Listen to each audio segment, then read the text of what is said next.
time for Joan Esposito. Live, local, and progressive. Joan, as always, exceptional work from you from, your TV days all the way up to today. You're truly exceptional, and thanks for this great show you have. It's time for Joan Esposito on WCPT 820, Chicago's Progressive Talk. Hey, thanks you. Oh, it's Bad Attitude Tuesday. My mouth is already in gear. Thank you for being here for this Bad Attitude Tuesday, July 28th. We are currently watching the funeral service for Lindsey Graham that is taking place at the National Cathedral in Washington, D.C. Donald Trump spoke a little while ago talking about how much he loved Lindsey. Benjamin Netanyahu and Ukraine President Volodymyr Zelensky are sitting in the same row. A lot of the Trump cabinet is there. Eric and his wife Laura Trump are there. And,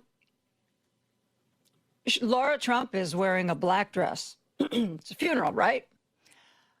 Okay. Nothing says that I'm in mourning or respecting the dead like cleavage. If you're going to wear a black dress to a funeral, do you think you can find one that doesn't show off your breasts? I don't know. Call me crazy. I looked at that and I was like, whoa, is it the cocktail hour we're looking at here? Apparently so. Laura, look at me. I want to be a Fox host. I want to be a senator. I want to be a Fox host. I want to be a senator. That Laura Trump. So there you go. Yeah, while Donald Trump is there talking about just what an incredible, awesome, fabulous guy Lindsey Graham was, we are still in what? What would we call it? This thing we're in with Iran. Is it still a war? We've called another ceasefire. So what is it now? Donald Trump wants us to call it a skirmish. That seems to be underselling it, don't you think?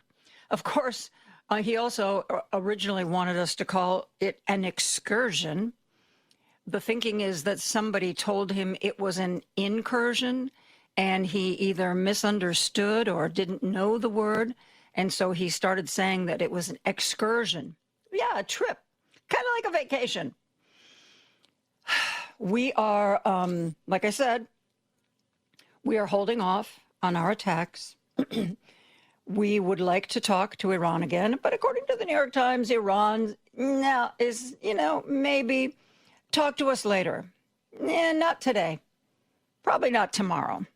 But you just keep asking us if we want to sit down and talk with you. Just keep asking. Not today. Probably not tomorrow. Just keep asking. I wonder if Iran has read any of the reporting that said a big part of the reason why we called this new ceasefire is because we are running out of munitions. And the fear is that if our stockpiles get too low, we would be in big trouble. We would be in big trouble if somebody attacked Taiwan. Heck, we'd be in big trouble if somebody attacked us. Big trouble. So yeah, there's a bit of a panic because we have such fancy munitions that are all super munitions and computerized, and long story short, not only are they wickedly expensive, they take a long time to make. This isn't like a $60,000 drone where you set up a factory and you start spitting out drones by the end of the month. No. The short answer is no. It is not that. So that's where we stand with Iran. She said questioningly.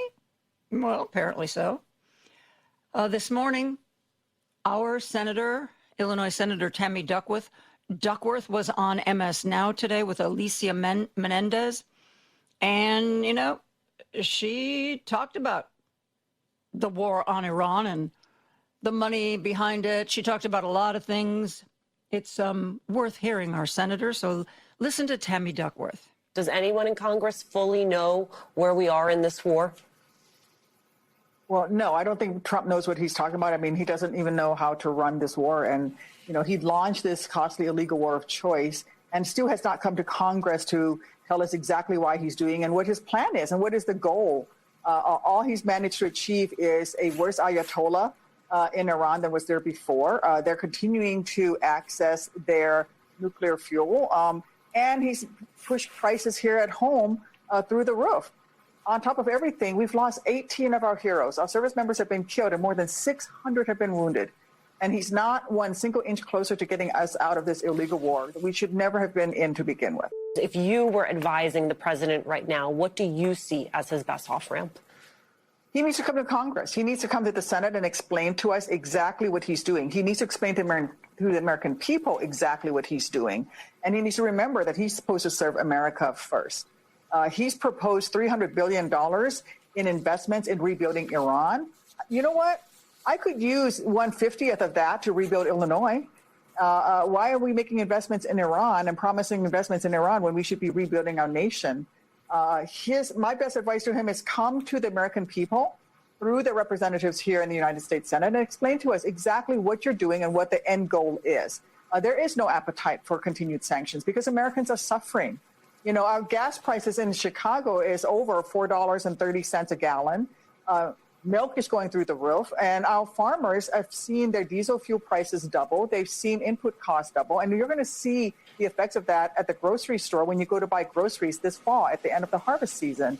You're going to see that Americans just simply are facing huge costs as a result of Trump's illegal war in Iran. We could use some of that money here in Illinois, but since we already learned from the federal government that they were discontinuing grants to cities and states that did not vote for Donald Trump. Yep. They told a judge that's not what they were doing. And then they gave the judge documents that said, oh, by the way, this is what we're doing. So, yeah.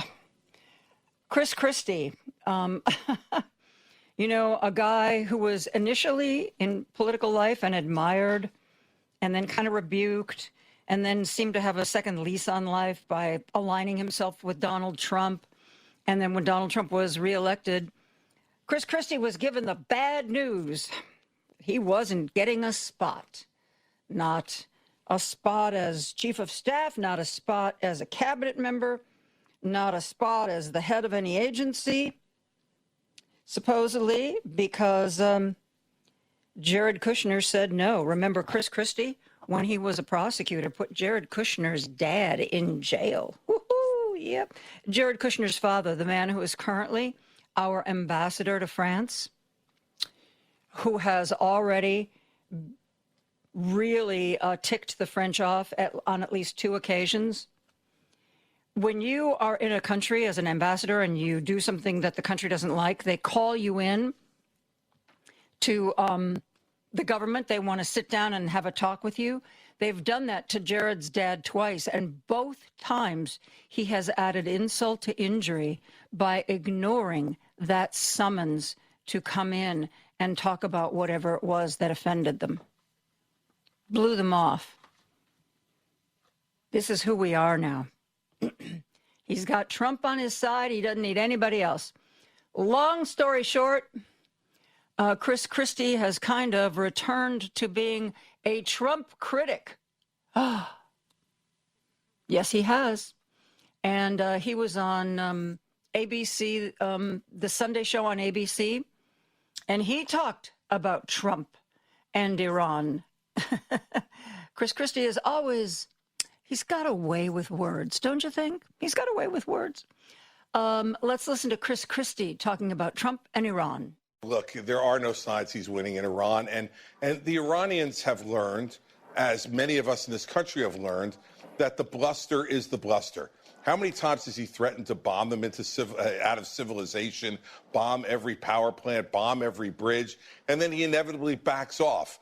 He thinks that this is a real estate deal, that if he blusters about someone else is looking at this property and you have to offer right now, that somehow they're going to do it. That doesn't work in international diplomacy. It certainly doesn't work with the Iranians. And I'll say this, Martha, the problem for the president and for my party right now is that the show is over. He can no longer distract from bad decisions with his charisma and his speaking. And the best example of that are the two speeches in the last week, the speech on election integrity and the speech on Friday night at the Correspondents' Dinner. No one is paying attention anymore. They are bored with the act. At times on Friday night, it seemed like he was even bored with the act.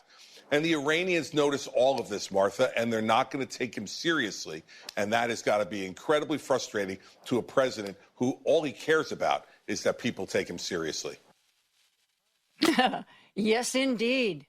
It's always all about him.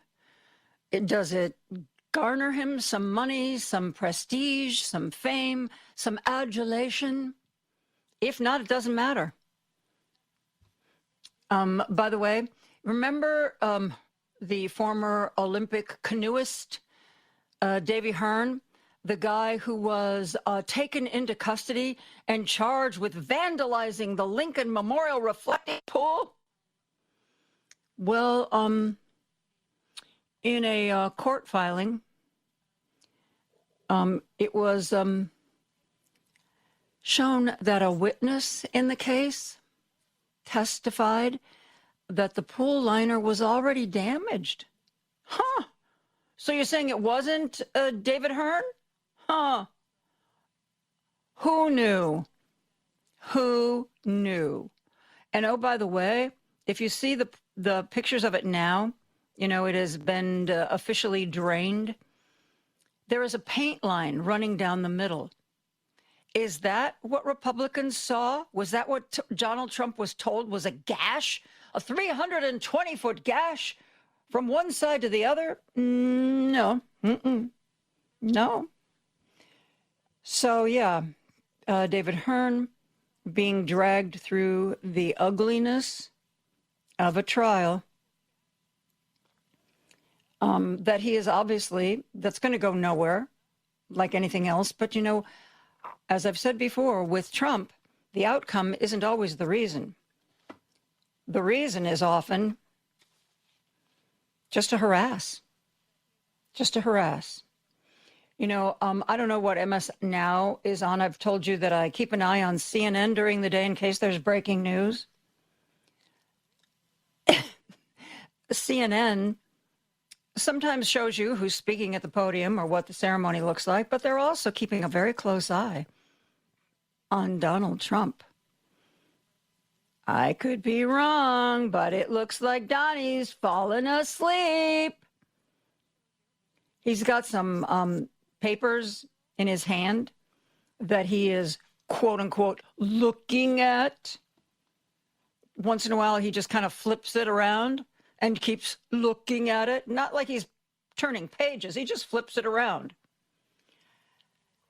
It's probably the program from the service today. But his chin is all but on his chest. When you read something, do you drop your head down that far? Do you? Donnie's going to fall asleep. Donnie's going to fall asleep. Hi. I want you to know that the text line and the phone line is wide open, 773. I'm sorry. The fact that we have a president who is clearly not well, physically or mentally, that falls asleep everywhere, that man is going to fall asleep. If this service goes on much longer, Donnie's going to fall asleep. Oh, thank God they called everybody in the audience to stand up. You know, there's no love lost between Trump and J.D. Vance, and you can kind of tell that. They're standing next to each other, but they're doing their best to pretend the other person isn't there. Does that surprise you? No love lost there. So if Donald Trump falls asleep, what I'm getting to is that J.D. Vance is not going to wake him up. You know, maybe if Trump starts to fall forward onto the floor, maybe then J.D. Vance would grab him. Maybe not. I'm sorry. Yeah, you know, I'm not. They say don't speak ill of the dead. So I have nothing to say about Lindsey Graham. So I'm focusing on what I can, and that is Donald Trump and what he's going to do. And is he going to fall asleep? He loved Lindsey. Boy, I bet the Republican Party is going to be, or already is, really thrown by the fact that Donald Trump not only said Lindsey Graham's sister Darlene should fill out the end of his term, but now Darlene has said she's going to run for his seat, because we all know you don't need any kind of background to run for Senate, right? There are already 2 Republicans who've said that they are also going to throw their name into the primary, which is kind of a bold move. You know, maybe they figure, heck, after the midterms, or leading up to the midterms, they don't have to be as afraid of Trump as they were before. We'll see. But 2 Republicans have decided that maybe Darlene Graham wouldn't be the best choice. I mean, she's already talked about how many people have helped her, trying to get her bearings. Because, you know, she's new to all this. And we continue to approach the midterms. Hang on, let me look at my calendar. Well, how many days? How many days? 97 days. 97 days. And counting. My guess is we'll be down to roughly 30 days, give or take, when we really start to see the desperation from Donald Trump and the insanity that we know it's coming. So just get ready. When Chris Christie was on ABC this week, yesterday, or on Sunday rather, because today's Tuesday. I know today's Tuesday. One of the things that he talked about was the midterm elections. Yeah. For a guy who has kind of been all around the different sides of the political spectrum, he is he's thinking that the Republicans are not really happy right now with the midterms 98 days away. Listen to what Chris Christie had to say about that. Republicans, my party, has got to be scared, and especially some very good members of Congress who otherwise might deserve re-election are weighed down by the following. Look at the numbers in the Fox News poll last week. The president's job approval is at 38.61. But worse, he's 34 points underwater on the economy, 32 points underwater on Iran. And the bigger problem in these swing districts for the House and these swing states in the Senate is what's going on with independents. The president's job approval is 41 points underwater with independents, and he's 66 points underwater on inflation with independents. Those are deadly numbers. And so, you know, for Republicans, they're going to have to start making a decision. Do they try to distance themselves from this president? And this is going to be the first time he's going to have to confront that potentially. Either they're going to go down with him as he's going down, and these are Fox News poll numbers. So, you know, we got some real problems as a party, and it's going to affect. I was with Republican governors this past week, and there's a lot of Republican gubernatorial races that we are very, very worried about in states that we have always won, and that's a real problem. Let's hope Chris is absolutely 100% right. Last time I talked to Democratic strategist Peter Giangreco, he said that despite all of the Trump dysfunction and the dissatisfaction, he said realistically he thought there was maybe a 20% chance that Democrats would flip the Senate. We shall see. We shall see.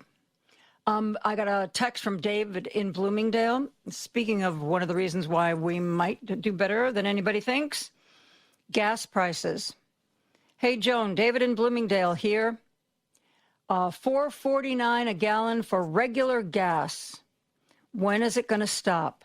It was $4.29 yesterday, $4.19 the day before that. So first it went up 10 cents a gallon, and then he's saying in the last 24 hours it went up another 20 cents a gallon. But you know what? Donald Trump's not really worried about that. Yeah, gas prices are higher, but, so what? That's like a small thing because Donald Trump has never had to worry about how much he had to spend on gas. He's never had to worry about that.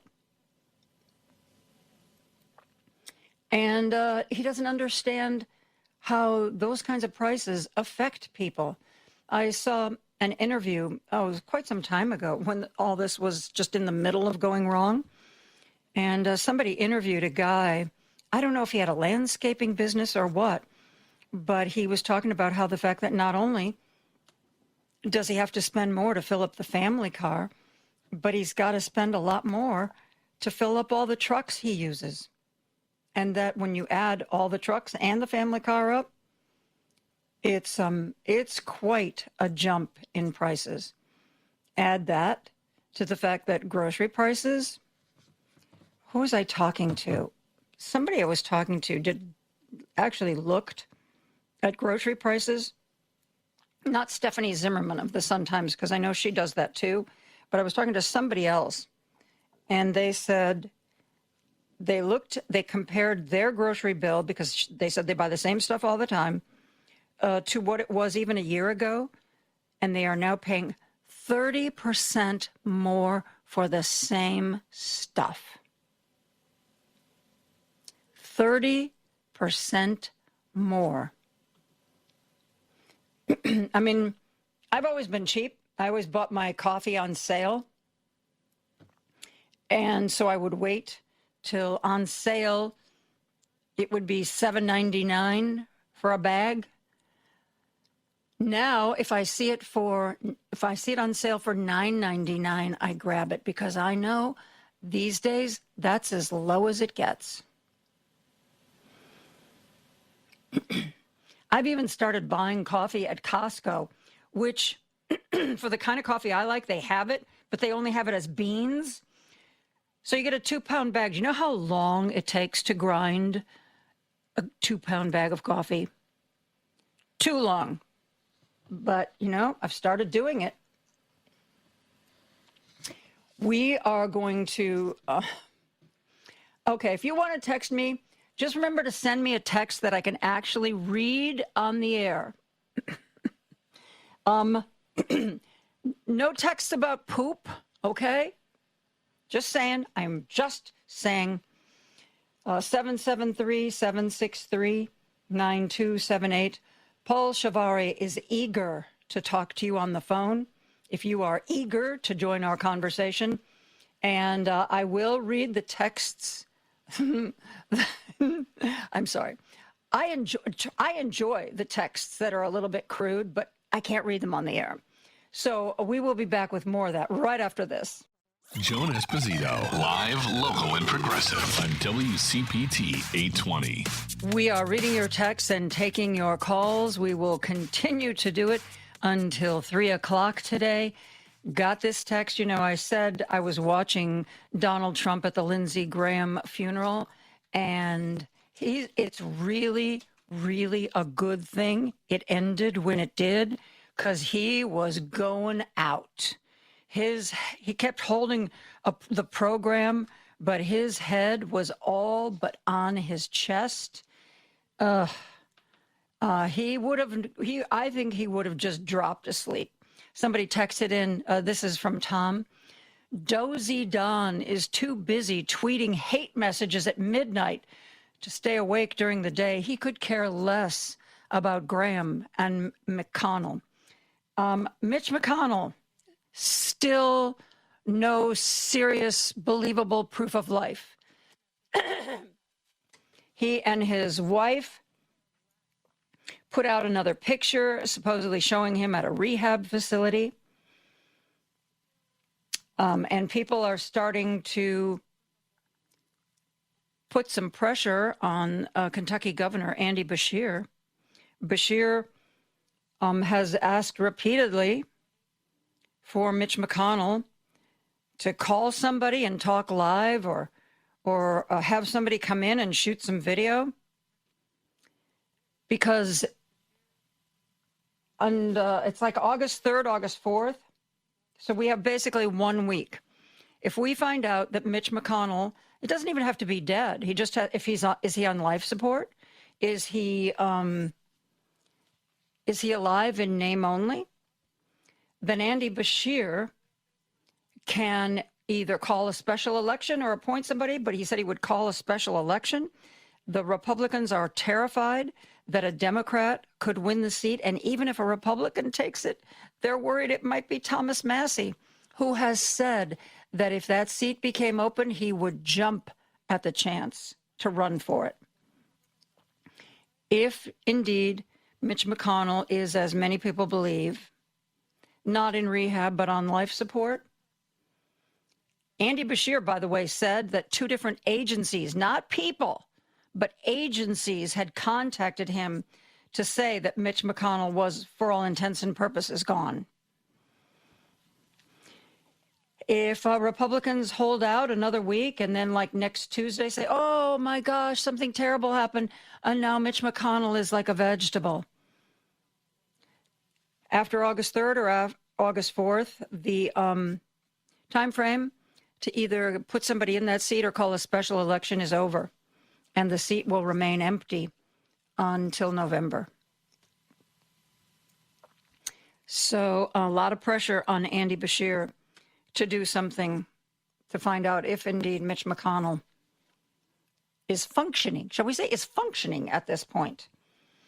Let's go to the phone lines. Carl's on the line from Kankakee. Hey, Carl, how are you? Hey, Joan. Enjoying a fresh cup of coffee. I got one here for you, too. That sounds good. Little cream, no sugar. Right, you're sweet enough.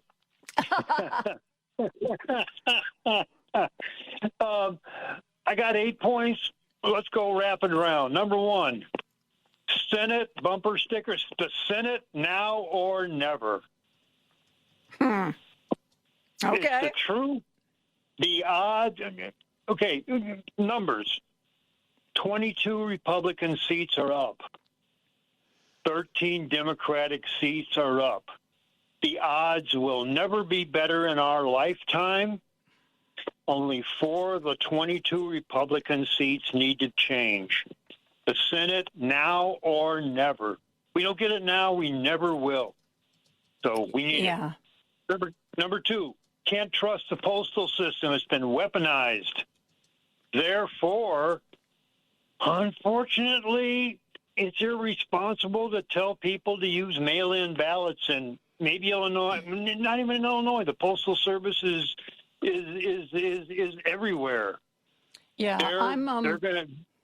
I'm really curious because, Donald Trump went to the Supreme Court because a lower court and an appellate court said you can't just write an executive order and do away with mail-in balloting.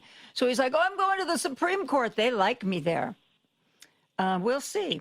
I haven't heard whether or not they've even said they'll look at it. But the writing's on the wall that the Postal Service has been weaponized. It is no longer our friend. We cannot trust it. So therefore, you got to put your ballot in the box by your hand or vote, vote in person. That's unfortunately, I say. Number 3, boom. We got Trump until death do us part. So daily madness will continue ad nauseum past the election. So that's the norm. So to get hung up on that. Number 4, Epstein. Same old, same old. It's just going to continue on past the election. So to worry about it now when the eye on the prize, Boom. 5, Iran has already won the war. They control the strait. They know going forward. The war will continue, though, past the election. Israel will still be Israel unless Netanyahu loses the election. Then who knows? 6. Israel. Israel. 7. Health care. Insurance. That, to me, is the point you can begin discussing it with anybody. I had a guy I ran into today, and we got to talking, and he's a younger fella. He's got insurance with his job. But do you go to doctors? No, because he's got like $4,000 or $5,000 deductible. Ugh. So to go to a doctor to find out is out of your own pocket. So we don't, Yeah. So that's a place, and all you got to say is, greatest country in the world, and they got the message, and the message delivered. Number 8, let us not talk falsely now. The hour's getting late. That's it. We made it. Thank you, Carl. Thank you. And thank you for having those bullet points ready to go. I appreciate that. I did too today. Love y'all. Bye Thank now. you, Carl. I got this text. Joan, just out of curiosity, do you think DT is actually aware of even half of the directives coming out of the White House? His administration early on talked about flooding the lane with constant news. I don't think he has a clue as to what's on the plate for that day. Honestly, that's from Carl. And Carl, I think there's a lot of truth to that. I really do. Because, you see Donald Trump is revisiting his economic policy, and he wants this particular rate to go down by 0.25% because it's going to result in this. Seriously? Donald Trump, who never reads a book? Donald Trump, who in his first administration, when he got the daily briefing, they stopped giving him the daily briefing as a document. They presented it to him with charts, graphs, and videos because he doesn't read. Whether that's because he's dyslexic or some other reason, I don't know. But they learned early on in his first term, this is not a guy who reads. And he doesn't really want to. He doesn't want to read. From the psychology of somebody like him and everything I've read, he doesn't want to learn anything that might indicate that something he believes is wrong.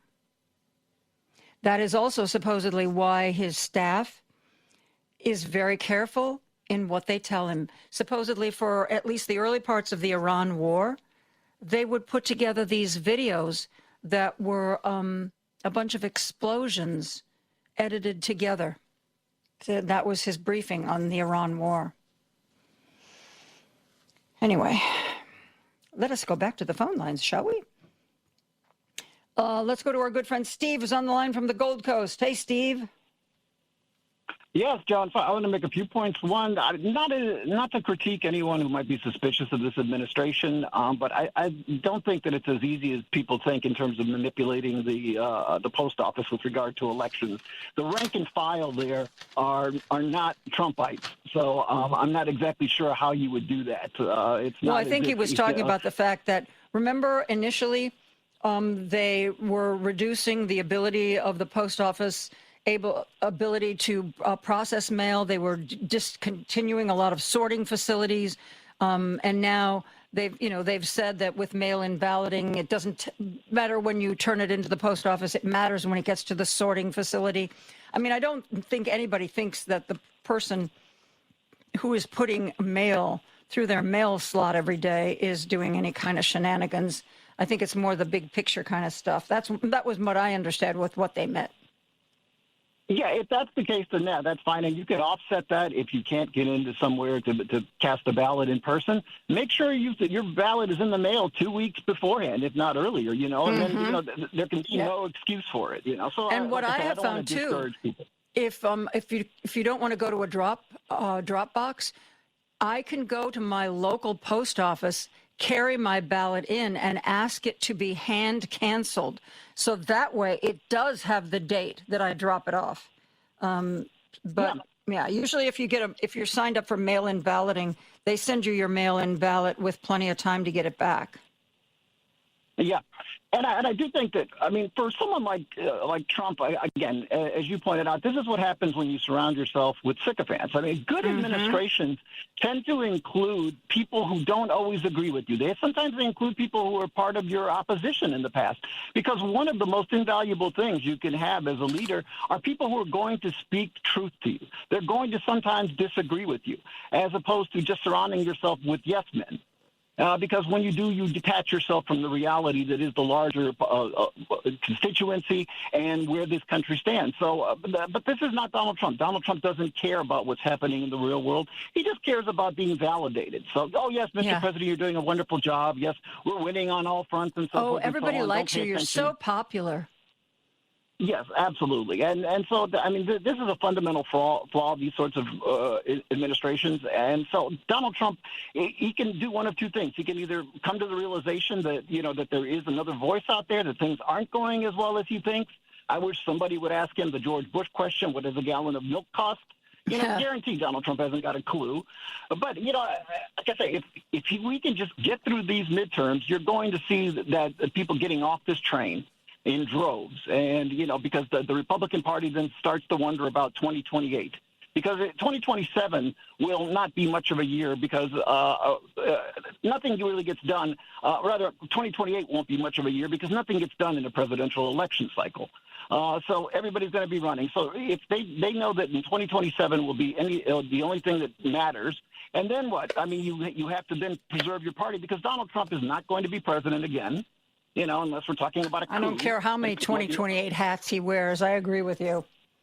Yeah, exactly. So then now you've got two Republican parties. There's the MAGA nuts and, who live and die with Trump because there is no MAGA after Trump. Let's face it. There's nobody who can take his position with regard to that party. And then there's the Republican Party of old, many of whom said, look, I mean, we thought, this guy was someone we could manipulate and we could just, ride him along through this process. And then, when he gave us the things we wanted, tax cuts and less regulation and so forth, we'll throw him some of the social issues and other things and, we'll all come out ahead. Except they didn't know that this was a death spiral because, when you crash the economy, you crash the economy for everybody. It's not as if corporations don't feel the cost of higher oil prices. And it's not as if, when inflation goes through the roof and people stop buying your products because they can't afford them any longer, you don't feel that pain. Yeah. So, they're wondering, when do we remake the Republican Party to something akin to what it used to be? Not that was my idea of a great party, Steve, but I gotta they were sane. Wrap this up. I got to get to a break, but thank you so much for your call. Right. Real quick text before we go to break. This is from Bob from Elgin. Mitch McConnell is in physical therapy to recover from acute death. Maybe, Bob, maybe. We'll be back with more after this. Joan Esposito, live, local, and progressive on WCPT 820. We are taking your call and reading your text. The previous one was from Bob from Elgin. This is Bob in Gurnee. Is Mitch McConnell's staff being pressured by someone to hide his status? Well, they certainly haven't been forthcoming about it, so I'd say someone decided they should all keep their mouths shut.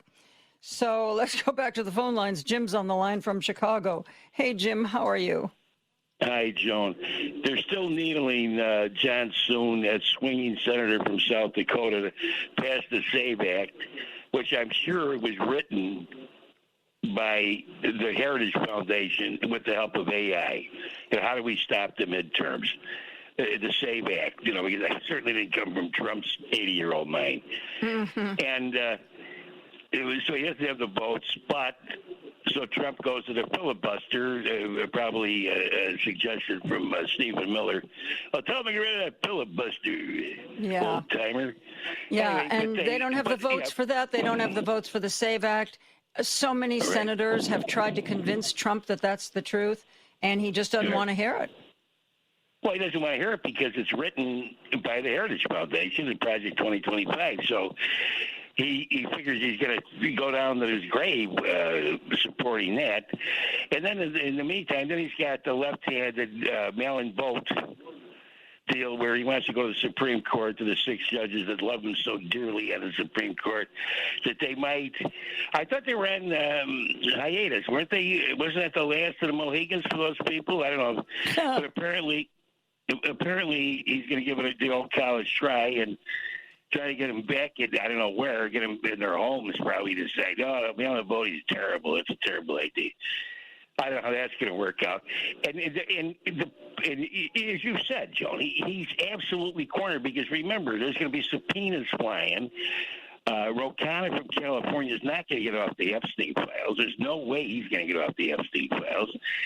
And the subpoenas will fly, and we'll discover the theft, the chicanery, the absolute, you name it, the depths of this individual's, just the horror of it all.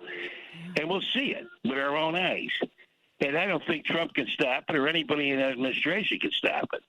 So, and as far as Gian Greco, the 20% chance is, remember this, Trump was a 20%er against Clinton. Remember that, Joan? And he won. Well, I don't say, yeah, and that was, that was that moment in time. We're going to get a much clearer picture of what's going on the closer we get. But in recent years, because of problems with polling, with young people and cell phones and all that, polling is not the slam dunk that it used to be 20 years ago. You'd see a poll and that would predict exactly what was going to happen. Now, remember, Trump wanted to sue the pollster in Iowa, the woman who had an incredible track record. Her polling was always spot on, but she said her polling was that Trump was going to lose, and then he didn't. So he wanted to sue her because I don't know. That doesn't make any sense. So I don't think. But Joe, the closer you get to the election, the more dramatic it gets.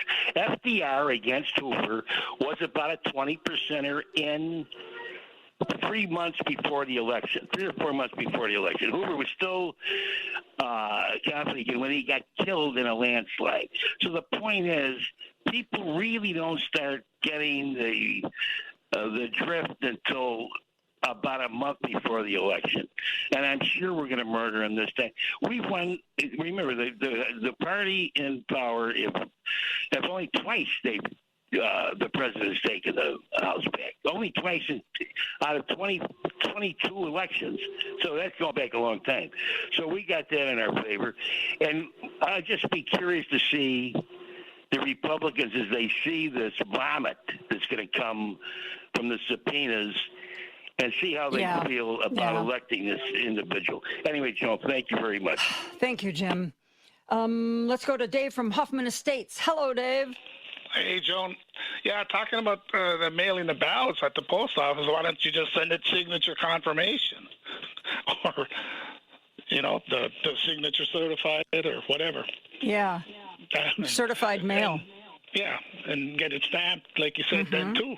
But you'd have somebody's name on it, then who's supposed to be the people that handle it. But when McConnell, if he already is dead or whatever, and all of a sudden they find this out on the 3rd or whatever, I think if I would have been as Bashir's, I'd go there with the coroner.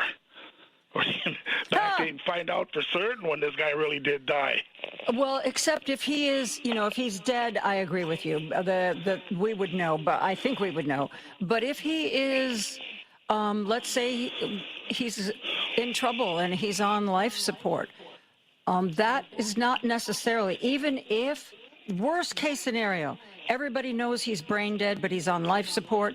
You can keep somebody on that for at least 2 or 3 weeks. In an old person, the rest of their body starts to sort of deteriorate. Let's use that word. Yeah. Their body starts to deteriorate, and it reaches a point where you literally can't keep them on it anymore. But who knows? Who knows? Proof of life. We want proof of life.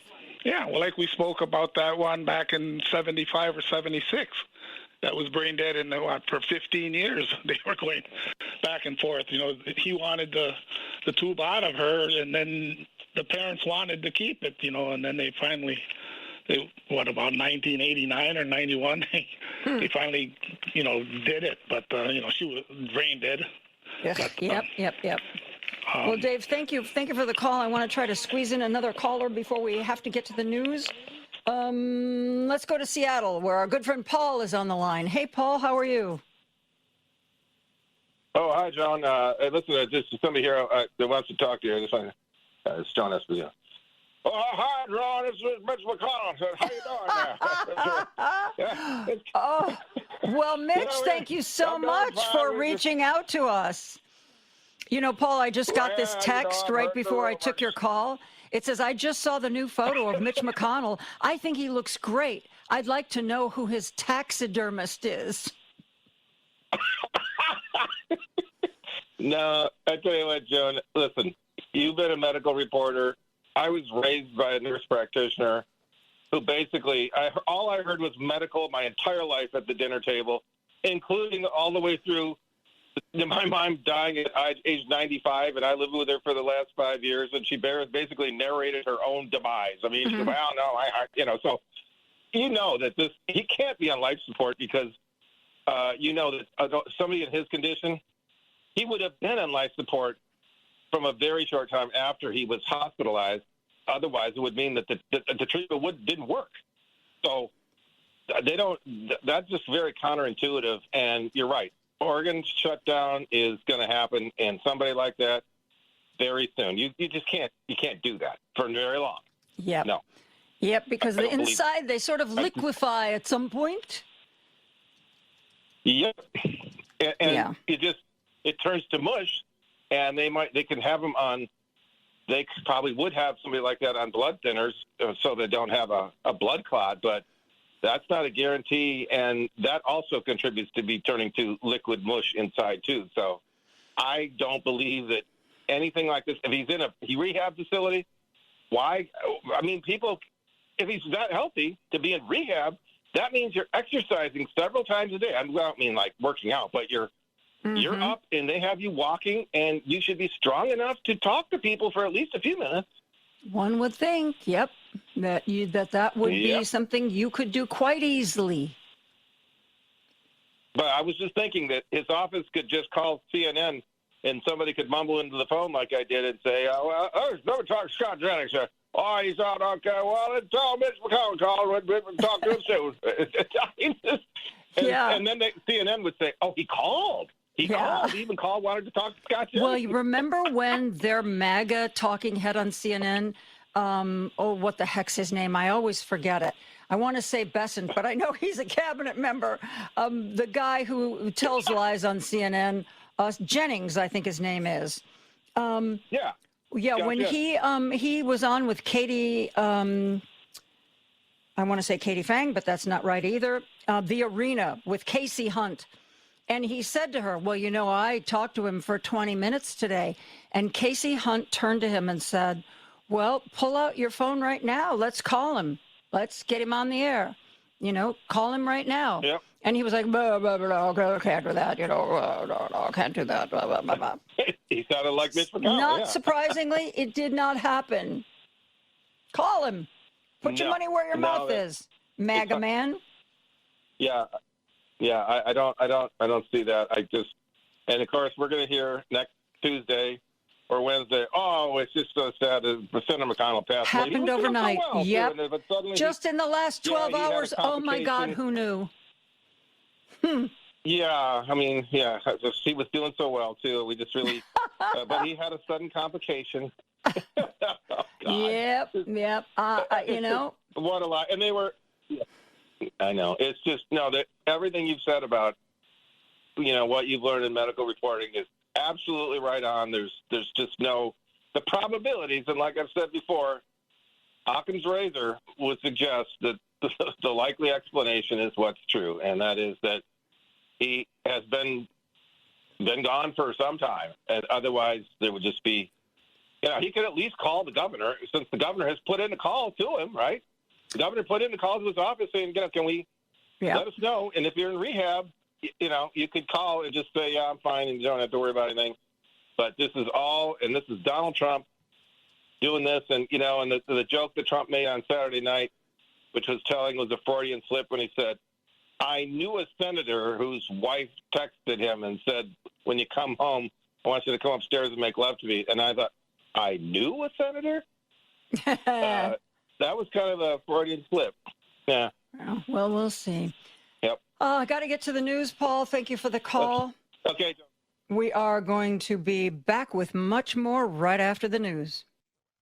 Now back to Joan Esposito, live, local, and progressive on WCPT 820. Very happy to welcome back to our airwaves. Christopher Armitage writes The Existentialist Republic on Substack, and also has a book out, Toppling Tyrants, a field guide to removing fascism in America and taking it all back. Thank you so much for joining us today. It is a pleasure to talk again. It's always a joy. How you doing? I'm doing great. So tell me about the book. I mean, if you read Mr. Armitage's Substack, it is a blueprint for how you can do this. Or here's the way that an AG could bring charges like this, step by step by step. This is how you can have an influence on this issue, step by step by step. Have you put that all together? Is that what the book is about? I have the PDF, but I haven't had a chance to read it yet. So the book itself is meant to be the individual field guide, you as a person who wants to make change.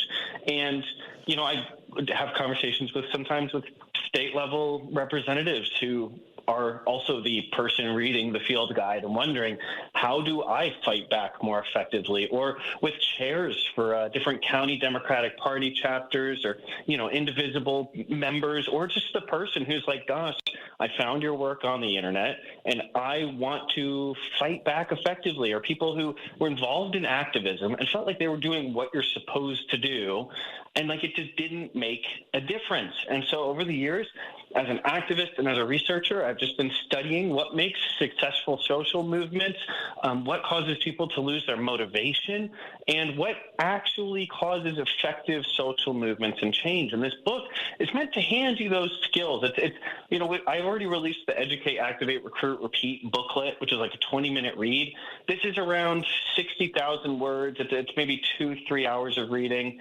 And it's your guide, where whether you just want to be the solo actor who knows that, like somebody living in Nazi Germany or in the Soviet Union, you're pushing back in a way that makes a difference. It doesn't guarantee an outcome, but it makes a difference. Or you want to start your own group, or you want to join other groups and know that you're going to be an asset to them, where they'll be more effective against fighting fascism. The book, Toppling Tyrants, is meant to give you the actionable skills, and you can get it for free on buymeacoffee.com/BER for $0.00 in our shop. Yeah, that is, that's a deal you really can't refuse. So is it the sort of thing that you are hoping people in elected office pick up, whether it's somebody who's an AG or a prosecutor? This is more of, there's sort of an onion of outreach. Right now, I'm publishing a lot of work and submitting a lot of work to legal publications like Verfassenblog, which is a German constitutional law, democratic backsliding type publication that's read by a lot of scholars and even cited by judges, and the Brennan Center, Brookings Institute. These institutions, I'm sending work to them. They're publishing it as we go back and forth. And so I'm working through that level where you're going to have AGs reading those professional publications, county prosecutors, district attorneys. This book is the you as a member of a democracy who wants to meaningfully fight back. I would think that there would be a lot of people that would fall into that category these days. One of the frustrations, I read your stuff all the time, and you, like I said, you take an issue and this is how it can be dealt with. Here's the right person to deal with it. And these are the steps that can be taken. And I always think this is great, but is anybody going to actually do this? And I thought that again when you posted recently about Eric Trump and how it doesn't take a legal expert to look at the fact that he is guilty of so many things, so many felonies, including money laundering. And the state of New York is not touching him. But don't you think that that they've seen what's happened to people who, Letitia James and others who've tried to hold this family's feet to the fire? Is that, would you think, why maybe they're leaving Eric Trump alone? Certainly that it's impossible for them not to factor into their decision making. Also, they still could be saying, if we have a change with the leadership in this country in 2024. Do you need to let him in or out? Sorry, just about a half an hour ago, my dog started up, and I turned around and I was like, "Oh, I didn't close the door." Oh, no. I think she sees a chicken outside. There's chickens in the backyard. Yeah. But so, if we have administration change, then things should presumably get more friendly. I know I don't really think that's actually a realistic outcome at all. But I think it's easy to tell yourself that. I also think if you're Letitia James or the DA, Alvin Bragg in Manhattan, you tell yourself, Letitia James was just very rightfully celebrating the successful pause of the Paramount merger, which is a huge win for antitrust legislation or for antitrust legal action. Right now, Democratic state attorney generals are doing fantastic and totally laudable work in a ton of different ways. But part of why they're doing that is, in my opinion, you can't know why people do things. It's because they know that if they go after the Trump administration in a meaningful or substantive way, that their career and safety as an individual and their loved one's safety will be at risk. But if they find something else to do that does help the people, that won't bring them attacks in the same way, and they can celebrate their wins. And that is totally logical. And right now, the electoral math in this country says that if they do that, they'll keep winning. And until they start losing elections because they're not going after the Trump administration, then they're going to keep doing that. And so I think right now, especially to speak to the progressive movement and something that I think Bernie really sparked with his 2015 run, we are in year 10-ish, 11-ish, of a 16 to 20-year maturation cycle of a modern American progressive movement. I think the work that I do is part of a legal and strategic and tactical infrastructure advancement in that realm. But it fits in. If I had started this 5 years ago, I wouldn't have been on your show for 5 or 6 years. It kind of all has to happen at the right times. Mamdani I was actually just talking to Mamdani's one of his first communications staff about some of their strategy. And he's the grandson. Sorry, I'm going off on a tangent, but we're doing a lot of good work here, and I am optimistic. But these people are going to have to lose their seats. That's the only thing that'll change things. Yeah, I agree. I'm speaking with Christopher Armitage. You should read the Substack, The Existentialist Republic. He also has brochures and books that you should also take a peek at. We are going to take a break. We're going to be back with more after this. Don't turn that dial. A dangerous mistake to make. Joan Esposito, live, local, and progressive, returns right now on WCPT 820. We are joined by Christopher Armitage, who writes The Existentialist Republic. And I want to go back to earlier this month. You have a brochure that I also think is fine, 100 Legal Ways to Reduce Elon Musk's Net Worth. And on July 10th, you have a big picture of a wildly unattractive Elon Musk. And you are talking about that there's at least 6 states. I did not know this. In 6 states, citizens can convene a criminal grand jury by petition. And you think it's about time we looked into Doge, which, by the way, I want you to know, I mean, Elon Musk has apologized for that. You know, if he only knew what it was going to be like and all the repercussions, you know what, he wouldn't have done it. If only somebody had told him that this might not turn out well. So don't you feel a little bit sorry for him? Definitely the last person on earth I'd ever feel sorry for. I think he's sorry he got caught with his hand in the cookie jar. He's sorry people are mad at him. He's really sorry that Tesla's sales have tanked. They were finally making profit after years and years of being in the red, and now they're back to losing money. And he's the biggest scam artist in U.S. history, most successful. But, you know, that's why Trump likes him so much, I guess. He's the greatest, the biggest scam artist in successful history. Elon's even got Trump beat, I think, in that department, getting to the $1 trillion range. Now, the Doge prosecutions, I'm telling you, I think this is something that's going to be national news over the next year or two. We're going to uncover some big information. I don't know if people are going to go to jail.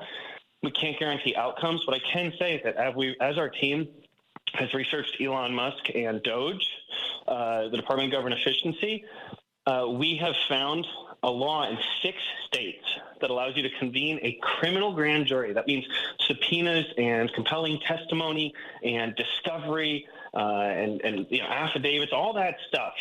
So a bunch of scandals could come out, like information that we're not going to get from FOIA requests, but we will get from grand juries. So we can get people to petition it. We've solicited people. It's a big ask because it's not me doing the lawsuit. We need people in these 6 states who are willing to be the one gathering signatures. They can get help from their individual group or whoever, and they get enough signatures. They bring it to a judge. We can, you know, publicly, there's some different rules about like how we can assist. We'll bring in attorneys when we can help with that. But we're here to be a support structure for this process because we need people in these communities to be the ones leading this. You get judges, you get grand juries through the petitions, you submit the evidence. We have tons of evidence. We'll be publishing it all as we move forward, and different groups need new forms. We will be publishing them publicly. So our strategy is going to be right out there in the public saying, this is the publicly available evidence. This is what we're requesting grand juries give us.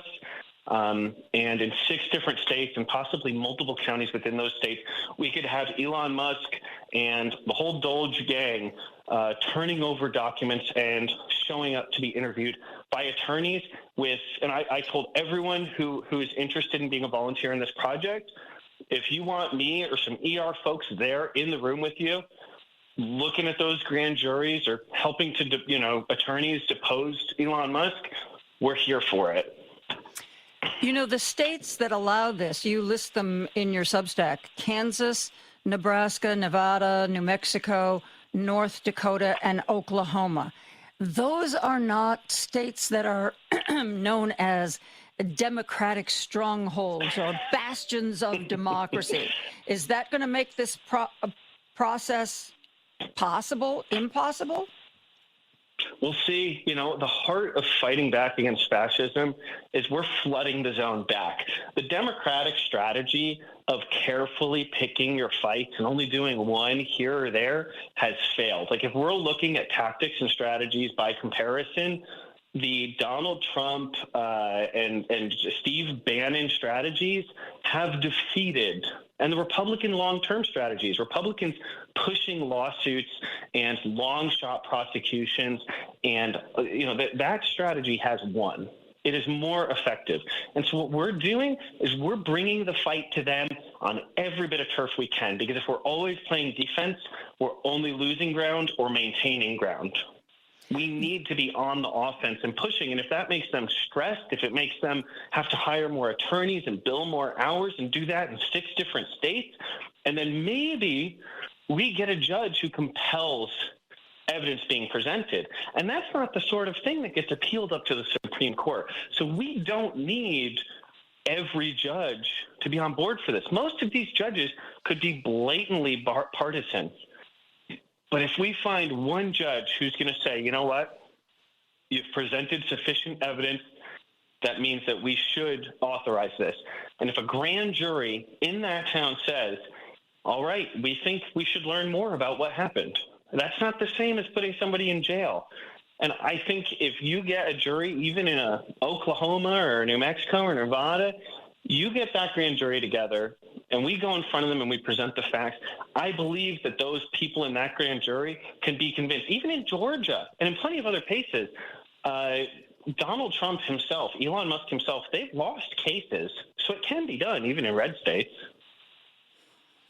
I think that what you are talking about, that kind of let's be proactive, I hear that so often, a version of that from people who text me or call me. And, you know, they are so sick of the do-nothing Democrats. They are so sick of another white paper or another, God help us, another Stern letter. It always seems like that Republicans just take offense and Democrats, you know, oh, well, you know, that's not tradition or that's not the way we've always done things. We don't, you know, we want to be above the fray. I think a part of an example of this, I'm very curious. This is a little bit tangential, but I think it relates. I'm very curious to see what Andy Beshear is going to do about the whole Mitch McConnell mess. I mean, he's spoken out about it a couple of times, but the clock is ticking. And, you know, people are like, why doesn't he just show up at the rehab center? You know, why doesn't he do this? Why doesn't he just say, you know what? I don't believe Mitch McConnell is in any shape to be a senator. I'm calling a special election. Because I think that would be, if Mitch McConnell were in Andy Beshear's place, he would be doing that. You know him. You know, whatever it takes, however you can arrange the rules to work in your favor. I don't know. What do you think? I completely agree. But the tide is turning and people are rising up. You know, you asked about like, sometimes people will read my work and they'll say, gosh, but are the AGs going to listen or are the state representatives going to bring the bill to vote? I've spoken to state level representatives across the country who have bills that we have written at the Existential Republic on their docket. Like they're allowed to have 15 bills per session and 3 to 5 of the bills they're proposing come from the Existentialist Republic that you can find on our Substack and see in the work that we've submitted to the Harvard Law Review and to, you know, the Brennan Center. And so this is happening, but there's no change that will happen. Your governor is never going to be more radical than your entire neighborhood. Your AG will never put their neck out further than the people demand, and the people isn't just 5%. It's like you need large swaths of the population who aren't just showing up for No King's Day, but it's like, no, even if every Republican state cancels elections. Say Donald Trump says we're going to cancel elections in the midterms and the Democrats just, you know, bend the knee or whatever. Well, there's still going to be, you know, the Democrats hold their elections. It causes a huge big mess. As long as we show up wherever we still have democracy, then we can influence those elections. If you want to elect someone governor who supports secession from like New York replaces Hochul with someone who says, you know what? Republicans keep stealing elections at the federal level. We can't really show up to the table with them in good faith, can we? So I think New York needs to do more to separate itself or extricate itself, whether it's in a more extreme fashion or a softer fashion. The people of New York will increasingly be demanding that. And it's kind of our job with the Existentialist Republic. We have 60,000 activists on our email list getting daily emails, tens of thousands of people participating in daily influence, inviting others to participate in that influence, going to their indivisible chapters, going to their county Democrat groups, some of them going to libertarian groups, even all over the country. This movement is growing. It is gaining steam because we recruit, we educate others, we educate ourselves, and we show up all the freaking time, and that's what it takes to make things better.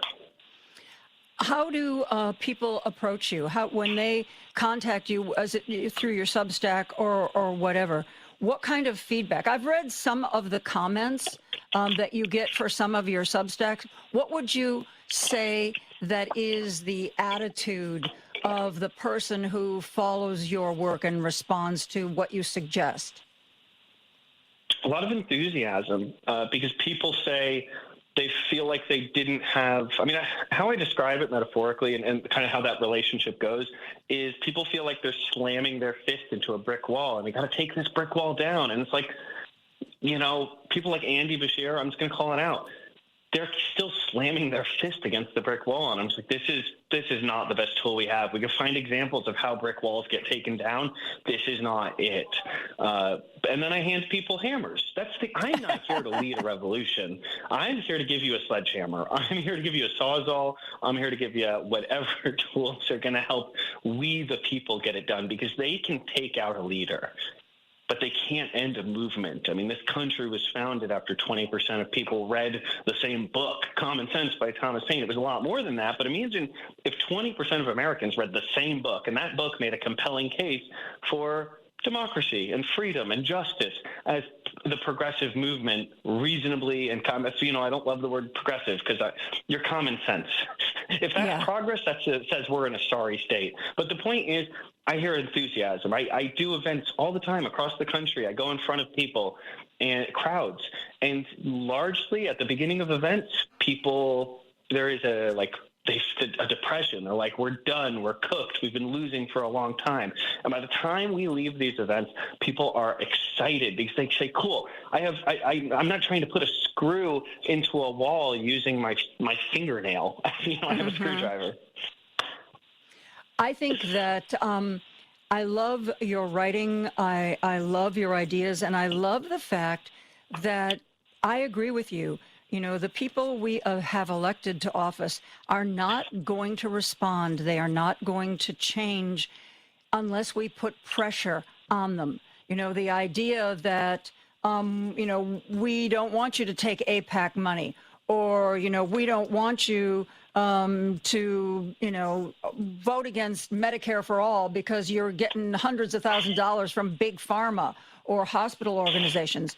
I mean, I think one of my frustrations has always been that I felt that people didn't pay enough attention to politics. And some of my friends, they're great people, they're smart people, but they'll say, oh, you know what?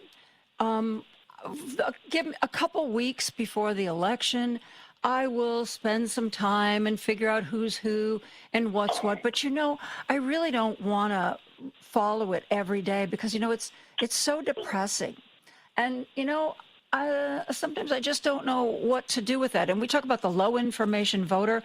That people who are voting, if they knew what I knew and what they wouldn't vote the way they're voting. And it just drives me bat poop crazy. Yeah, no, I completely get that. And I think, but though, it really is just one person at a time. Like my mother, once my Substack started to take off, I encouraged her to join me on Substack because she's a smart lady and has good takes, and she's found like an audience on there. And it's so cool to see, her voice getting out there. And I asked her, like, how'd you get into politics? And she was a single mother and was never into that stuff. And then she met my dad, and he was involved in local politics, and he got her into it. And then from 2000 to 2004, they went from Republican Mormons to atheist socialists. Interesting. And I mean, I remember my parents playing Tom Hartman I remember that transition, even though I was only 8 to 12 years old, of their ideology changing, and them leaving room for me and my siblings to change our minds. And they would play, Air America, Tom Hartman, that kind of stuff in the car. And she was telling me, she was like, I can't believe what started with your father getting me interested in politics. And now I'm writing about this publicly, and my son goes on Tom Hartman all the time. And I'm just like, that is what it's like. My dad just sharing his love of local politics with my mother now has her a voice, and her, her sons are involved, and that's just it's compounding. None of this is changing all at once. You show up for a whole lifetime. There were people who fought to abolish slavery for their entire life, and they died of old age, and slavery still existed in America. Does that mean they wasted their time? No, maybe you got to do it for 80 years, and it's 10 years after that it finally happens. Yeah. I'm speaking with Christopher Armitage. The Substack is the Existentialist Republic. We've got a lot more to talk about. We'll be right back after this. Joan Esposito, live, local, and progressive on WCPT 820. Christopher Armitage writes the Substack, The Existentialist Republic, and it is informative. It is a way to figure out how to have more influence over what is happening in our world. A second ago, you sort of backed away from using the word progressive. I personally think it is a word that no longer has any meaning, that anybody, it's not like you say the word and everybody knows what you're talking about. You know, I can remember like this, I think it was the second year I was doing this radio show. Somebody texted in one day and they said, huh, you know, because my show is called Joan Esposito, Live, Local, and Progressive. And they texted in, "You're not progressive, you're liberal." And I was like, okay, all right. I can live with that, you know. And it's driving me crazy now because, you know, we've got people identifying as socialist Democrats and democratic socialists, and oh my gosh, let's go to the history books. Look, this is what democratic socialists of America say they want. That must mean that all these people are really radical, and it just drives me nuts, because as I'm sure you've figured out and I've figured out, you know, if you want to know what somebody believes and what they think should happen, rather than looking at a label, why don't you ask them? You know, here's a thought, a radical thought. Ask them. Look at what they say they think is important. Because I think people can often use labels. They use labels to attack people. And you know, I guess maybe I'm still smarting from the fact that I was attacked. I don't know, Christopher. You know, maybe this is all about me. But I think that we've got to be real careful. And, you know, I read the Wall Street Journal, and oh my God, they are hysterical about people like Mamdani. It is practically one of the signs of the apocalypse that he was voted into office.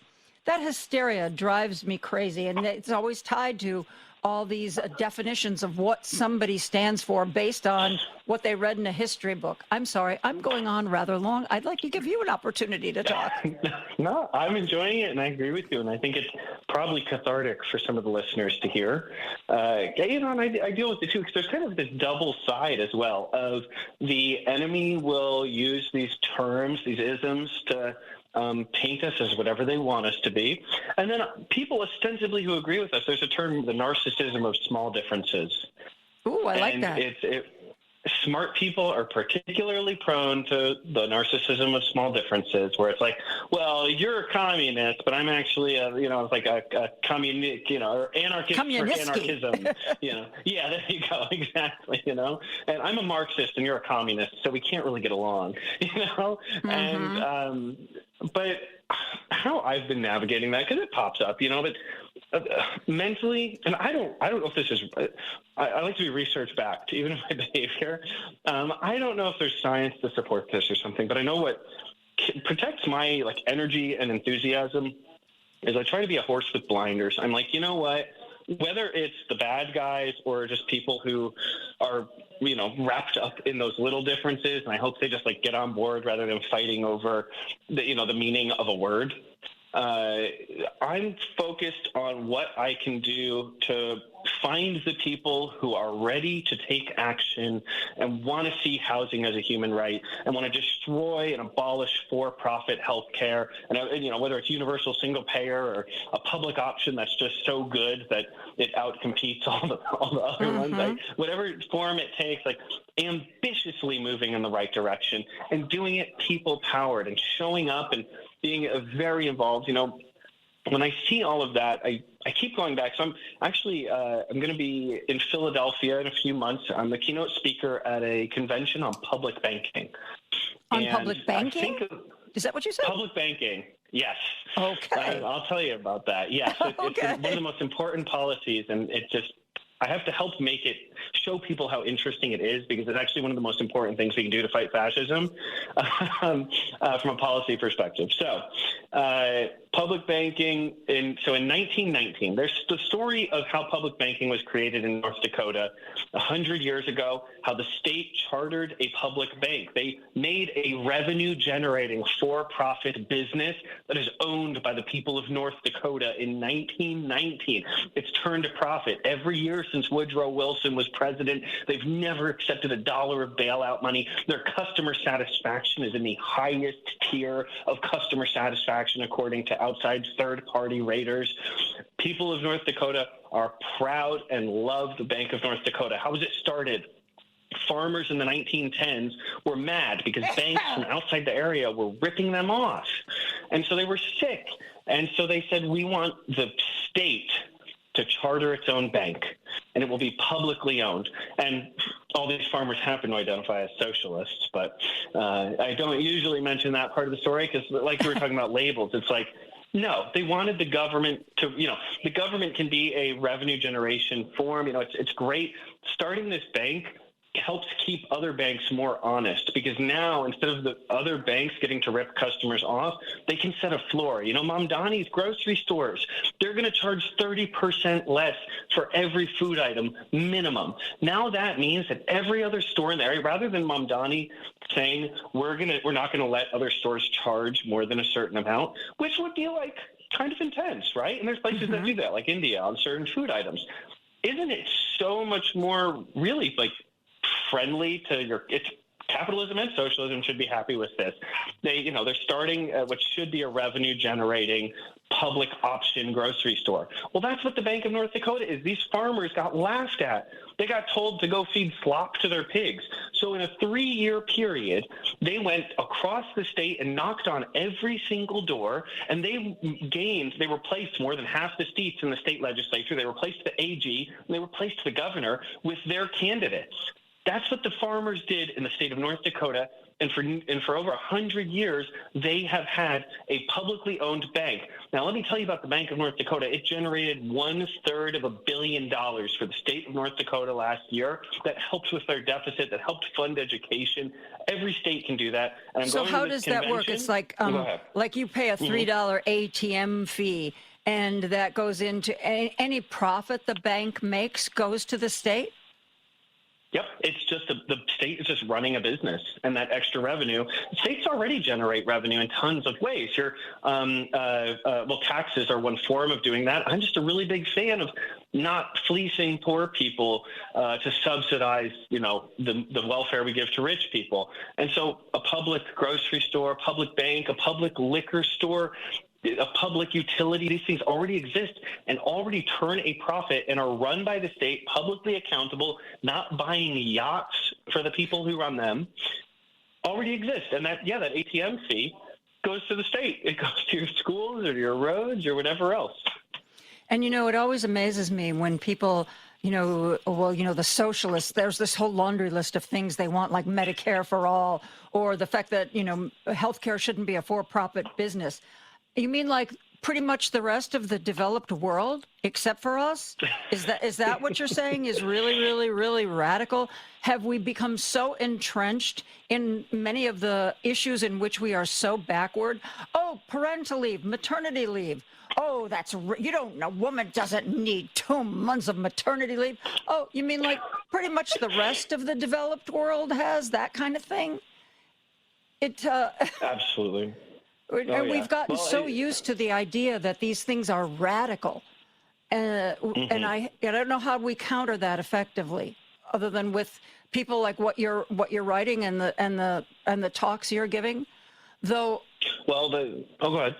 I was just going to say, you could come up with a sexier title than just public banking. Why public banking will give you rock hard abs or something. 6-minute revenue generation. No, I still lost it. Darn it.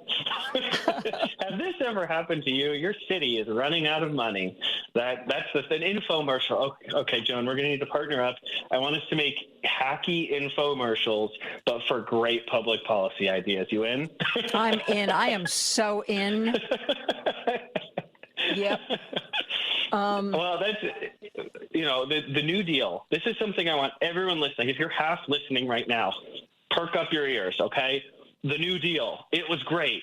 We loved it. FDR could have gotten elected for 20 terms if he kept running. The states can do that. Cities can do that. They can hire employees to build public works projects. They can start public banks to fund those public work projects, and then they're generating revenue off of it. And they can have public housing in Vienna. In Vienna, they make public housing for all income levels. The rich people subsidize the poor people. Wow, what a concept. Idea, right? That is so radical. Again, adopt this policy and you will have the best glutes of your life. Again, we've got to make this something that people are going to pay attention to. You're right. I'm going to take a break now before I get any further afield with Christopher Armitage, who writes The Existentialist Republic on Substack. We will be back right after this. Existentialist Republic. And most of the stuff that he writes about is pretty serious. I don't know that one thing that you've written about, though, is achievable, and that is the 30 or 35-hour work week. You are, let me tell you, Saturday, you do your laundry, you do everything that, you go grocery shopping, and you finish up all those errands and stuff you've got to fix around the house Sunday night, and then you're ready for a day of vacation. But no, because it's Monday the next day. I personally think physiologically, I need a 3-day weekend. I completely agree with you. I mean, plenty of other countries are getting on board for it. And what we have to remember here is, you know what the best news source is? Like, no matter how much they spend on propaganda and controlling algorithms and having the same 5 oligarchs controlling every media stream and every screen, knocking on your neighbor's door, inviting them over for a barbecue. I was listening to this Harvey Milk. It breaks through. I was listening to this Harvey Milk speech the other day, and he was saying, and this is quite the view, and I think it's a debate whether it was, but the point is, the guy was brilliant, and he said, everybody has to come out. You have to. You got to tell your coworkers, you got to tell your family, you got to tell your friends, because it's the only way that we're going to show people that we are everywhere, we're here, we're not monsters, you don't need to be afraid of us. The same mindset, we're normalizing ideas. That's why I wrote about that. We wouldn't have a 40-hour work week without the Senate passing, with presidential endorsement, a 30-hour work week. And it scared people so much that they passed 40-hour work week during FDR's first term. But we are normalizing ideas. That's your job, actually, is not to be moderate. Bring the extreme ideas and let's yank the Overton window. And you talked about this in one of your other posts, where you said that, if you want something to happen, even if it's considered radical, keep talking about it over and over again, because the more people hear about it, the more it will sort of sink into their brains, into their thought process. And then suddenly when they're hearing it for the 10th or 15th time, it doesn't seem like a radical notion anymore. Yes, this is the normalization. Again, this is another thing. People who like my tactics and strategies, I stole them from the conservatives shamelessly, because I'm interested in doing what works, but ethically applying it. And that, of course, is the crucial distinction. But they have been, whether it's a racism or a misogyny or the idea that, we shouldn't guarantee people sick leave, these things. It's our job to fight back, and you're not going to get it on TV, and you're not going to get your U.S. senator on board from it for a conversation. You have to go and talk to other humans and normalize the idea, and they need to hear it frequently for years, and you need to get other people excited about it. You need to proselytize. If I grew up Mormon, if the Mormons can go door to door, an 18-year-old who's spent a few months being trained how to argue, really cleverly and intelligently, how do you deal with, they're specifically going out trying to convert the unconverted. And that mindset, that's what TPUSA, Charlie Kirk's group, all these conservative groups, they understand you need to bring people to your sides to get anything done. You got to go out and proselytize, evangelize what you believe in. Steve Jobs said, evangelize Apple products. The Mormons go out and evangelize for their Heavenly Father. We need to evangelize for universal health care, for democracy, for universal mail-in voting, for automatic voter registration, for housing as a human right. And when enough of us do that, eventually things get better. Yeah. I'm with you 1,000% on that one. And the ideas are great. I am, we do a radio show here, in case you didn't realize, Chris, you are on the radio. Okay. But one of the things that we've been talking about is expanding to other platforms. My children, one of whom is 28 and the other is 32, they don't listen to me on the radio, not because they don't love their mother, not because they think that I'm not very smart, but because they don't listen to radio. And do you find, are you going to do a video podcast? Are you going to start are you on TikTok? No. My daughter will find you if you do YouTube Shorts. No. Used to be YouTube, now it's YouTube Shorts. Because it's a brave new world, and different people live in a different way than people of a certain demographic that I happen to be a part of. So what are you doing to reach all the different age groups and demographics? Well, I'll start by saying I'm 34 years old, which is apparently exactly the age where I have to think for a second to remember how old I am. That's where it starts. I remember that age where somebody asked me, there was a time when it was right about the age you are now. I forgot how old I was, and for 2 years I was 33 because it felt like I was 33. And then the worst part was I had to go from 33 to 35. So I get you. I mean, no, and but I will tell you, and I know I'm not the only one. I am exhausted with social media. Substack is the only platform I use. And sometimes I post things on Reddit or read Reddit comment sections. But overall, if the work I didn't necessitate using screens, I would love that. I'm hoping in the future someday I can go back to like a clamshell phone, a flip phone. Like I'm trying to, and I know other young people though, even younger than me, who really are not interested in social media. And so what I'm trying to promote is meeting people in real life and invite them over for pizza and say, we're going to do 5 minutes of activism. And my system, I think, is like the existentialist republic system, I think is a really good system for how to like prioritize and strategize how you spend that 5 minutes and be really strategic about it, so that you're sophisticated and effective. You do your 5 minutes of activism, eat some pizza, play some Dungeons and Dragons. Joan, that was like a huge part of the work that I teach now actually came from my Dungeons and Dragons group a couple of years ago. Okay, you gotta explain that link. You gotta explain that link to me. So I was trying to find a way back into activism. After the Black Lives Matter movement, which was really incredible, I went through kind of a period of frustration and, things just didn't move at the speed I wanted them to. And working that out internally has been a decade-long process, really lifelong, but especially the last decade, as we watch things get worse, and that seems like maybe they'll get better, but they didn't get as much better as we needed, and then they got way worse.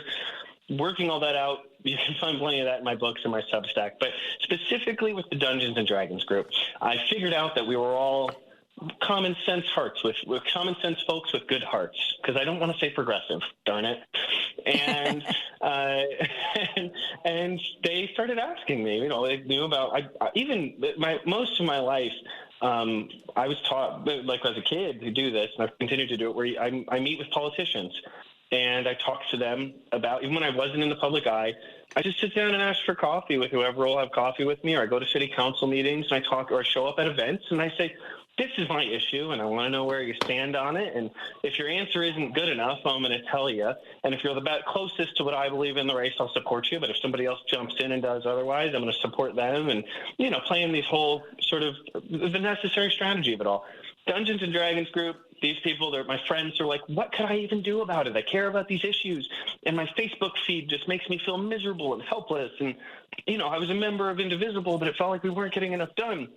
And so I said, cool, when we meet up, we're first 5 minutes of the meeting, or first 5 minutes of the Dungeons and Dragons group when we're still in our talkie mode, I'm just going to say, okay, we're going to send an email to the Attorney General today.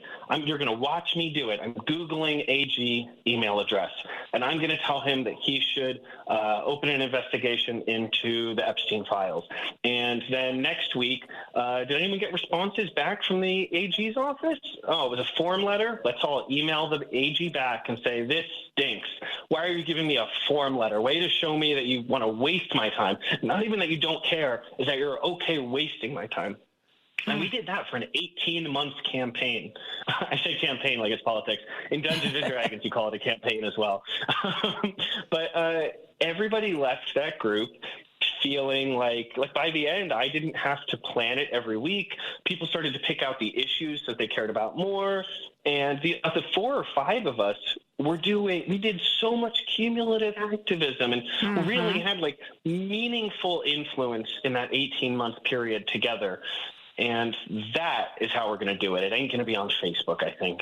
No, both of my kids, they made social media accounts when they were like in junior high or high school, and they still are technically there, but my kids don't use Instagram. They don't use, my daughter told me when she was still a teen, Facebook is for old people. You might not know that, Christopher. Facebook is for old people, Mom. So yeah, they know what's going on, but they do not post. They don't care about social media.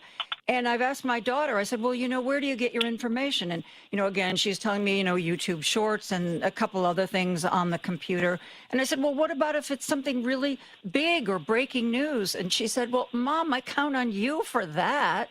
So, I've got 2 kids that I'm doing that for. I can't add any more to my list. Well, actually, Joan, I need to bring this up with you because you said you want to figure out ways to do more like in the world. And something that's been cooking in my mind, but we've kind of been trying to figure out how to do it most effectively, is we want to do an existentialist republic newsletter or newspaper once a month. And I really, the place in this country where I get asked to go the most is rural communities. Really? It's rural pro-democracy folks. Yep, that's my bread and butter, actually. I don't spend that much time in your New York cities, your Philadelphias. It's like farmers who are going to No King's Day rallies. That's actually who I'm speaking in front of as I travel the country largely. Wow. And I want to get them newspapers. I want them to be able to give one of these existentials. Like I want to tailor the content using existing stuff that we have so that they could share it with a conservative. Because I've sat down in diners with conservatives who they're farmers and they're not part of any rising groups or anything like that. But they've said to me, how is it that you're not a Republican? They really said that to me, even though I said the same things I'm saying to you. And it's just because they just weren't getting the Fox News filter. That's it. Mm-hmm. Man, oh man, that really surprises me. But I'm pleased. I'm really pleased to hear that because sometimes I think Democrats are like, oh, the rural areas, those are like down on our list. If we get to it, we get to it. But that's not where our voters are. And I'm so glad to hear that is not the case. I hear from, rural activist groups in my email, but I always wonder how many of them are there and how many states have such things. I'm glad to hear this. No, even in 2 or 3 weeks, I'm going to Yakima, Washington. And when you tell people in Washington, say you talk about Yakima, Washington, they assume every single person there is conservative. Well, they're launching a new group there. It's kind of a partnership between a few groups, just like youth activism, progressive group in Washington State, and Indivisible. They're trying to bring all that together and start a Yakima-specific organization. And they asked me to come to their launch event and be like the keynote speaker. And people are like, what? But there aren't progressives there. But they had a No King's Day rally. And the people who started this organization were like, we have enough people here. If we can just point those people in the right direction, we can actually make some change. And they like my work because they're like, whoa, we can send people to the State House and they can pass all these. And also, by the way, this isn't just about building good things that save the economy of these states and help them do better. Also, this is about divesting from companies that are helping with war crimes. This is about divesting from the companies that are instituting a police state, that are acting against democracy to actively dismantle it here and abroad. This is about hiring people and AGs and DAs who are going to prosecute criminal behavior from, to not treat the Trump administration like they're above the law. So Yakima, Washington, this red conservative area, the Methow Valley, all over the country, Tennessee, all over the place. Those are the areas where they are asking me to go, and that we're filling rooms. We're filling large rooms, 150, 200, 250 people in these rooms, and state representatives showing up. That clearly, I'm filling some sort of a demand that isn't being met other places, and I am so here for it, and it does give me cause for optimism, Joan. Absolutely. Me too. We've run out of time, but real quickly, I saw Book of Mormon. Is that the way the missionaries dress with those little white shirts and the black and the skinny black ties? Is that true? Well, is that a real thing? In the 1950s. So it was before that they had beards and stuff. And in the 1950s, they got a new leader, new prophet, and he said their design guide was completely built with 1950s aesthetic, and they're allowed to have a beard, but there's a certain look, a certain outfit that is what's implicitly expected. Yes. Cool. All right. We have to have a longer conversation about that another time. Christopher Armitage writes The Existentialist Republic. You should be reading it and responding to it and being a part of it. Thank you so much again for the conversation. Thanks, Joan. Take care. You too. We're going to take a break for news. We'll be back with more after this. Joan Esposito, live, local, and progressive on WCPT 820. When political science professor Joel Ostrow is not co-hosting with Patty Vasquez or in the studio trying to steal Paul Chivari's job, we often talk about things that are going on, things that involve Russia. He is an expert on all things Russia and joins us now to chat. Hello, Joel. And not after your job, Joan. Yeah, this is a big job. This is a big job. It takes a big person to fill a big job. I'm just asked Paul Chivari. Yeah, that's true. I sent Joel something that I saw on social media. This is a site that posts all kinds of comments and observations about international politics. And I'm going to read this. It has to do with the relationship between China and Russia. Everybody's talking about how Russia used to be the big dog, and now it seems like China has become the big dog. And is this still a relationship that works for them? Is it a relationship that's going to continue? And this particular site posted this about the Ukraine war. China doesn't want Russia to win. It doesn't want Russia to lose either. It wants Russia exactly where it is now, wounded, dependent, and unable to ever renegotiate the terms. What they are saying is that the pickle Russia is in right now is something that the Chinese like because it puts them in and keeps them in the driver's seat in this relationship. And this post wraps up by talking about whether or not the partnership will continue with world events as they are. And it says this: the partnership will survive completely intact, not despite the tension, but because of it. Every sanction and every sunken ship forces Moscow into a corner where Beijing is the only buyer, lender, and lifeline left. You're the expert on Russia. What do you think about that take on the situation? Yeah, and honestly, this take it's much more about China than it is about Russia. And anyone who is a scholar of the Cold War will see nothing new in that post, whoever it was. I wasn't familiar with the author. Yeah, of that. it's a group. It's a group that just posts all the Okay. time about foreign relations. I don't believe they're academic at all. Well, this is China's posture in international politics generally, going back to Mao, really. Certainly since Deng Xiaoping, but really dates back to Mao. China, during the Cold War, did not want the Soviet Union to win or lose, and didn't want the United States to win or to lose. By playing that sort of third leg of the triangle, China saw its best path to increase its own strength, its own power, to improve their own security. That remains very much true today. It's accurate. They like Russia, right where it is, wounded and needy, and they also pretty accurately see the West and the United States as wounded as well. And China, based on the Trump administration's strange policies, stands to benefit quite a bit by exploiting the things that the United States has sacrificed, or what our former partners, whether it's Canada or the EU, need. China becomes a much more important player. You said because of things that the Trump administration has done, we have solidified this relationship. Expound on that. Well, as I was talking, I was sort of thinking about automobile exports in Canada. Canada is much more committed towards transforming their economy, their society, as a result of the threat of climate change.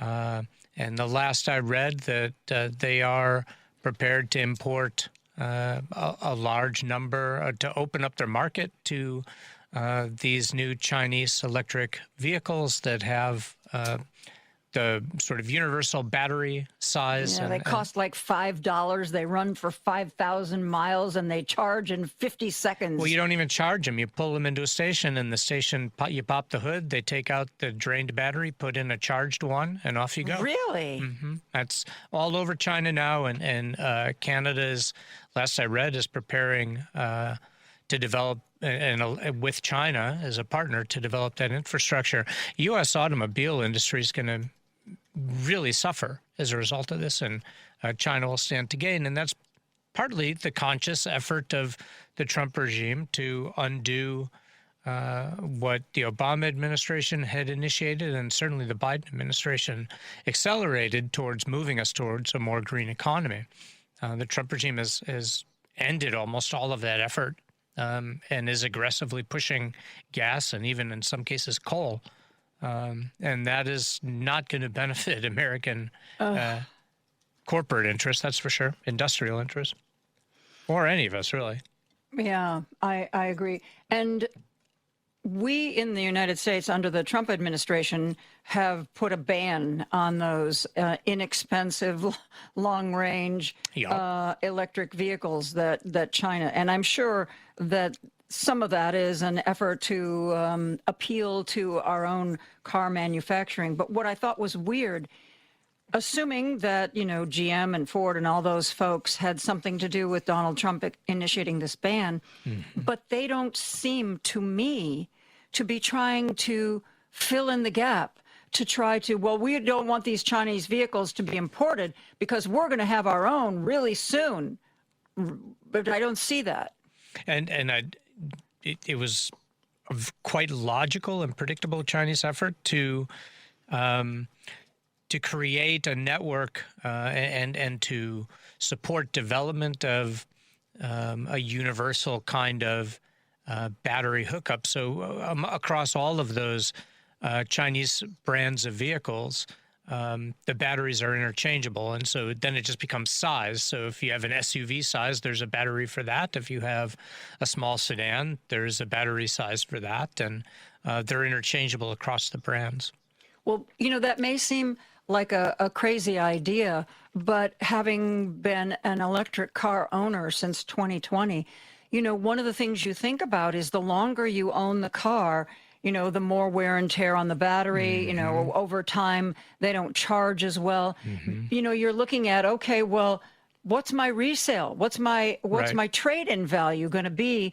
Once this battery is past its optimal life. Yeah, no, it's absolutely right. But it's just one example how China is stronger when the U.S. is unstable and when Russia is unstable. But they don't want us to completely lose.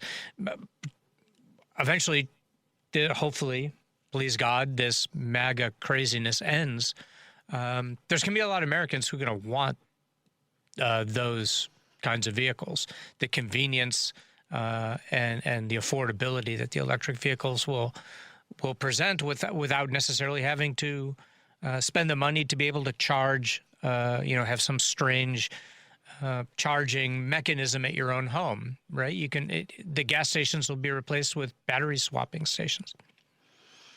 Yeah, I don't think I'm going to live long enough to see that, but I'd like to think that somewhere down the road that will happen. And eventually American producers are going to have to adopt that battery system because it just makes too much sense, and it would be too costly to try to develop it independently when it already exists, but then China stands to gain, right?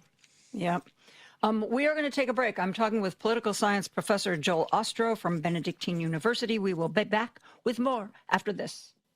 Now back to Joan Esposito, live, local, and progressive on WCPT 820. I am joined by political science professor Joel Ostrow from Benedictine University.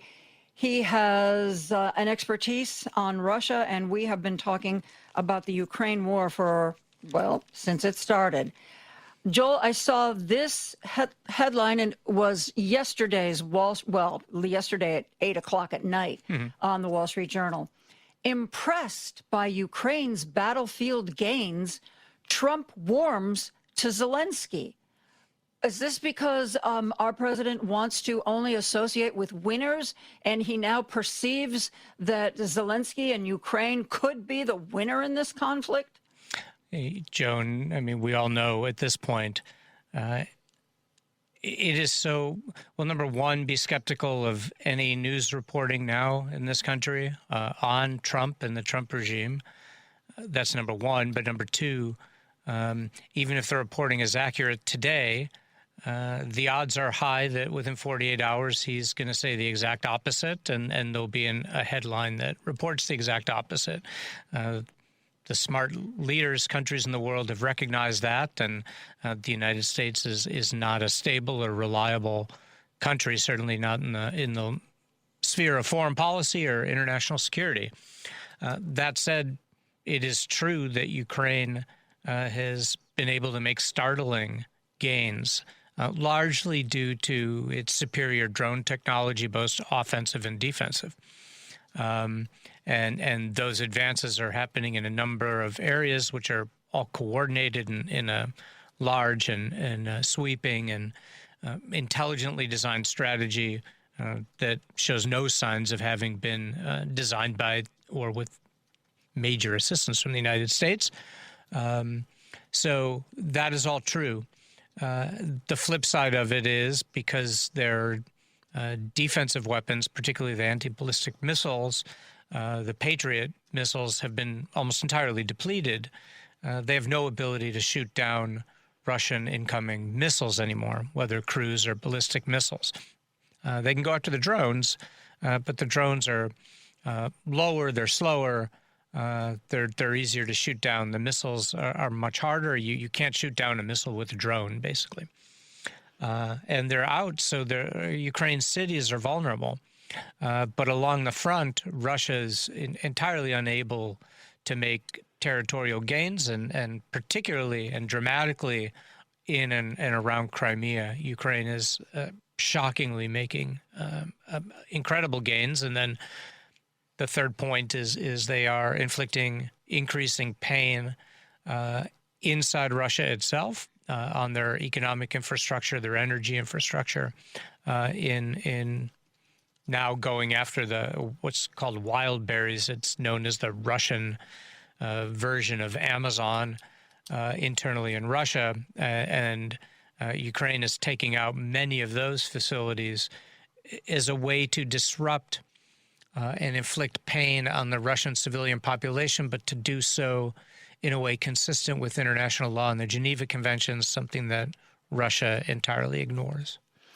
Yeah, I saw that, and that was described as making the Russian middle class feel the downside of this war that perhaps they haven't before, because it was like, well, they've been attacking Crimea, so the middle class, can't take their Crimean vacations, and now Wildberries has been attacked. They can't buy all their cheap stuff online like they could before. Like somehow this was a part of the Russian population that hadn't really suffered because of this war, and now maybe is suffering because of the war. It seems like a odd strategy to me, but you know what? I've never conducted a war, so what do I know? Oh, no, it's important to make, there's a really important distinction here.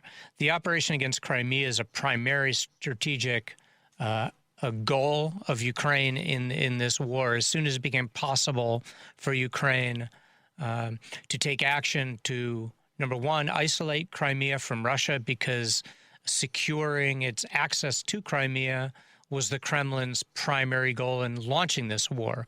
Oh, I'm not saying that they didn't have a military reason for going after Crimea, but the article I read said that one of the side effects was that they couldn't take all their Crimean waterfront vacations. Well, and many who have are stranded. Civilians are no longer able to purchase gas, oil and gas in Crimea.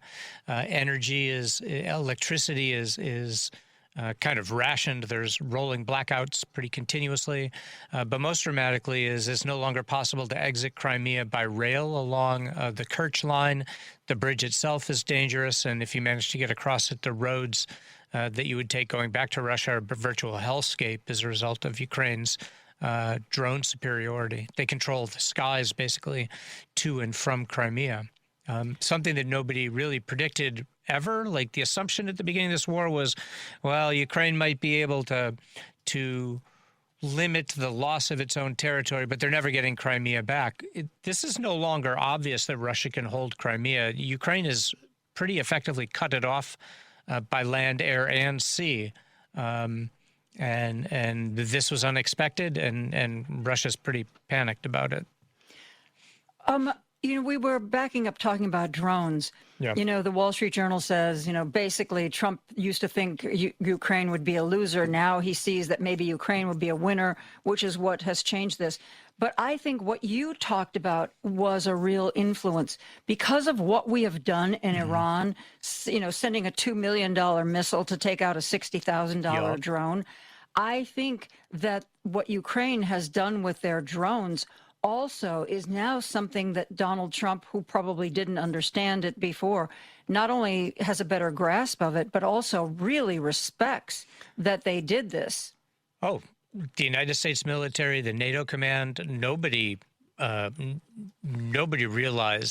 the weakness that we had against weapon drones used for military purposes, entirely lacking. This isn't a Donald Trump thing. This is a whole military-wide thing. This is all new.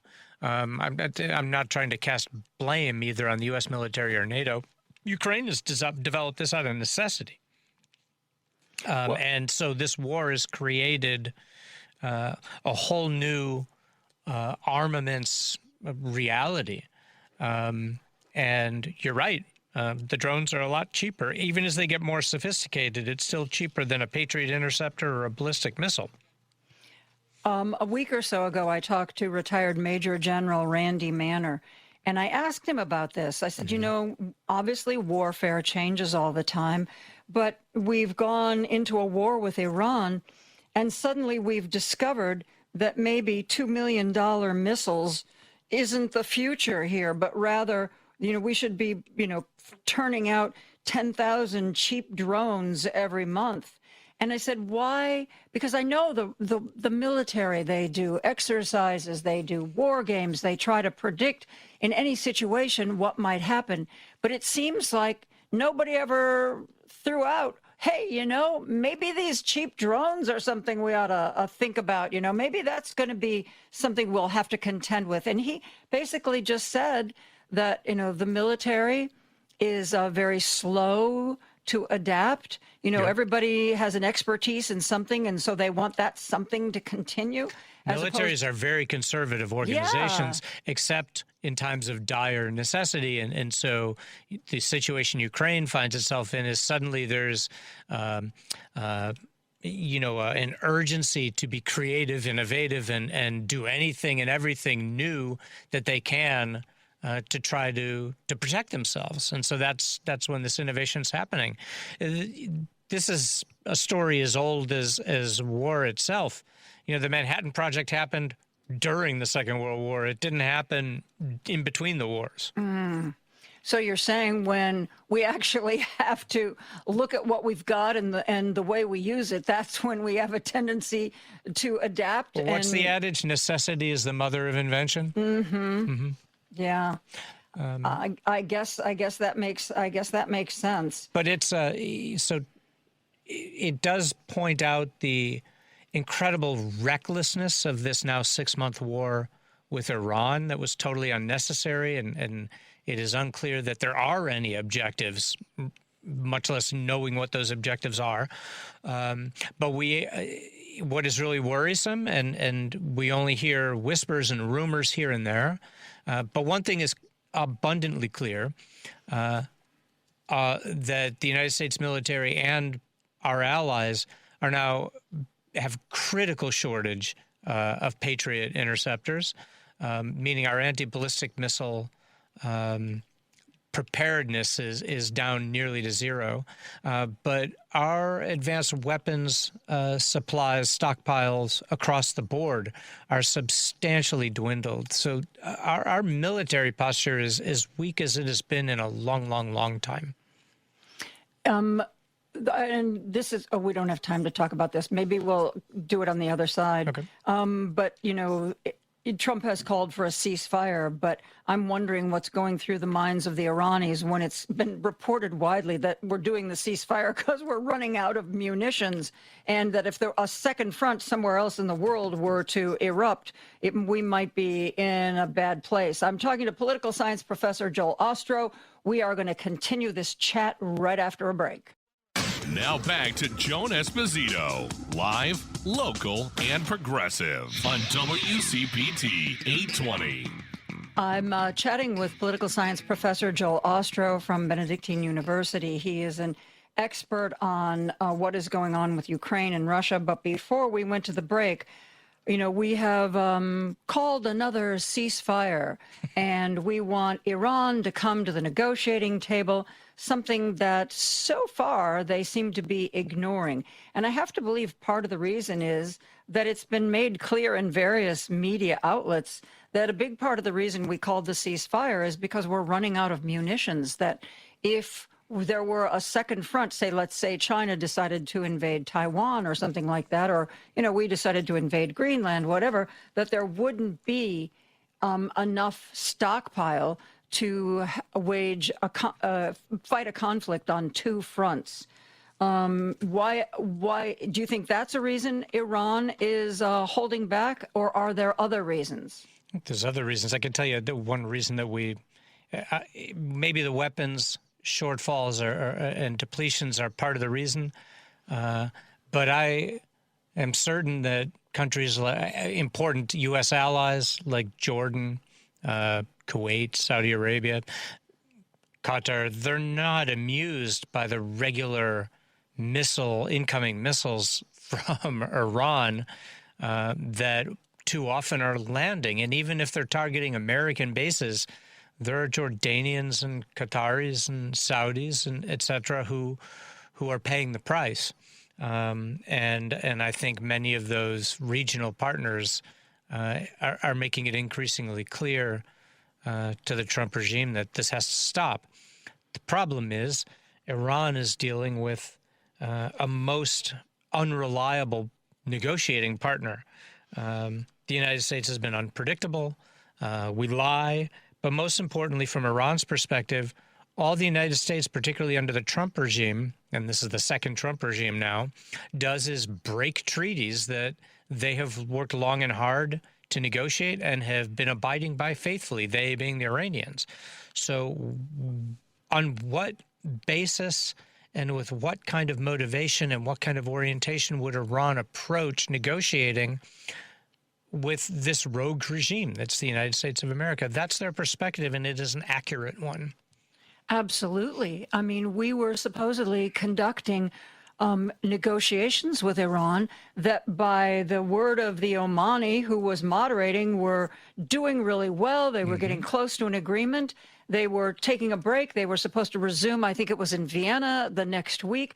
And all of a sudden, we're bombing Iran. So, and near an agreement, by the way, which on at least 3 or 4 major points was less advantageous to the United States and less restrictive on Iran than the nuclear agreement that the Obama administration successfully negotiated.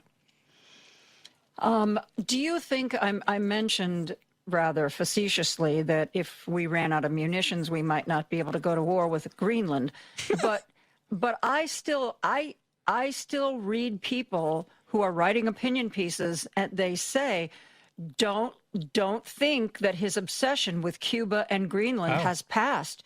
Not a bit of it. Nope. And that terrifies me. Yeah. It should. What do you think the odds are that something like that will really happen? And what would have to happen to bring it about? I assume if it would have to be, before the midterms? Because he knows that he's going to lose at least the House. I don't think he cares about the midterms, because I think he's planning on controlling the outcome of those, as you've heard me say a number of times. So I think that's irrelevant to him. The problem is there's nobody in the U.S. government at a high or even mid-level that has the courage, has the principle, has the conviction, or the ability to say no to this increasingly mad ruler. And that's very dangerous, Joan. Well, that's the same reason why I tell people who text in, why don't they use the 25th Amendment to get rid of him? Who? Yeah. You think J.D. Vance is going to stand up and say, oh, my God, this guy's got a screw loose. We should get rid of him. Rubio or Hegseth or any of the others? Yeah, of course and not. the cabinet, you think the Besant? cabinet? No. They're, who know that they have no business being in those jobs, and the only reason they are in those jobs is because of Donald Trump, ain't going to happen. And even if, I know there's another way to invoke the 25th with creating a congressional group, which Jamie Raskin has proposed, but we don't have the votes, the votes to do that. So it's never going to happen. I just hope that if Trump ever really goes off the deep end, because, he scared a lot of people a while ago by the feeling that he was implying that he might use a nuke in Iran. And I don't know, I guess now Dan Kane from the Joint Chiefs is he our backstop, for God's sake? He's also a loon. But don't take this the wrong way, Joan. I don't know much about him. Don't take this the wrong way, Joan. You know I love you. At what point are we going to acknowledge that this regime and that this country has long since gone off the deep end?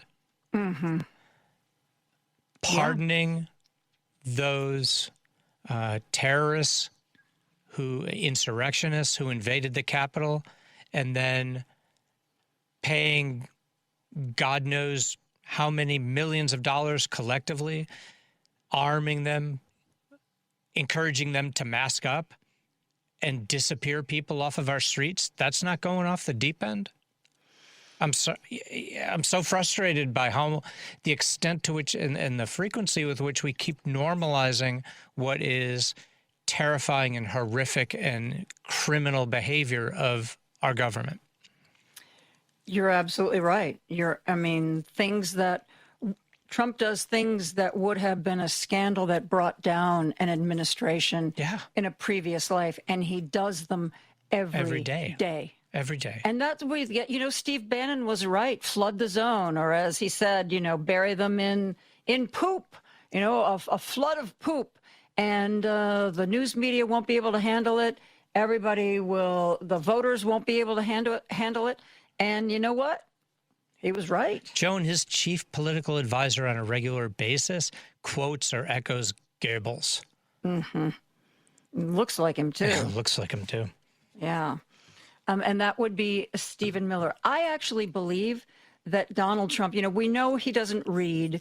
We know he's not a detail guy.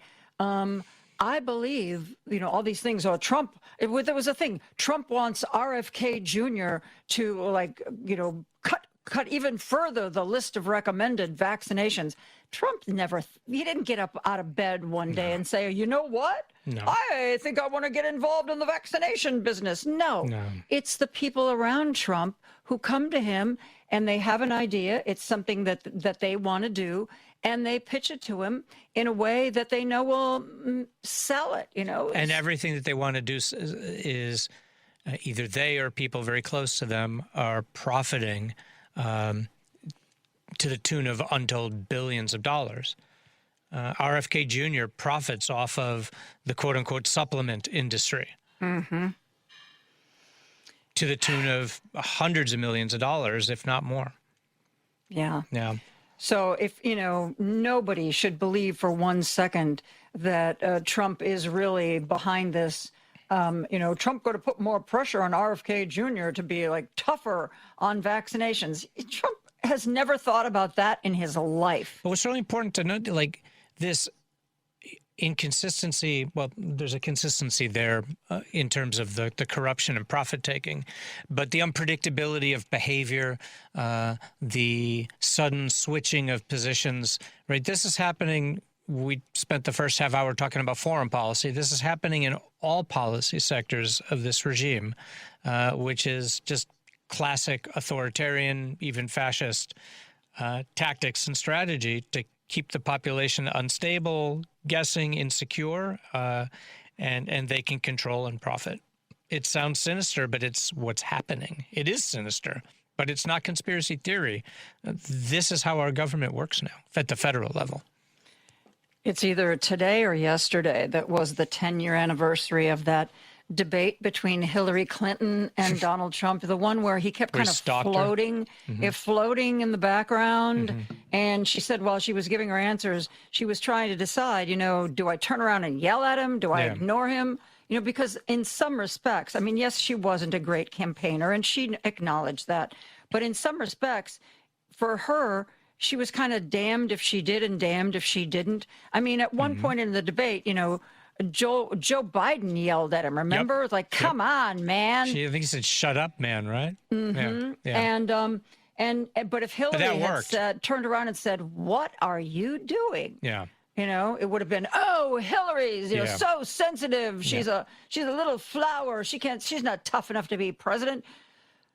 There's all sorts of misogyny and sexism there, of course, but it also comes down to the fact that she was not a strong candidate. No. So that didn't help her. She always acknowledged that she was a bad campaigner. She's not Ray, my partner Ray, met her one-on-one back at the very beginning of her political campaign. And he said, meeting her in person and hearing her speak and talking with her, he said it was like a different person. Yeah. She was funny. She was obviously knew her stuff. But that really didn't come across in any way, shape, or form. No, it's true. We need to take another break. Political science professor Joel Ostro and I will be right back after this.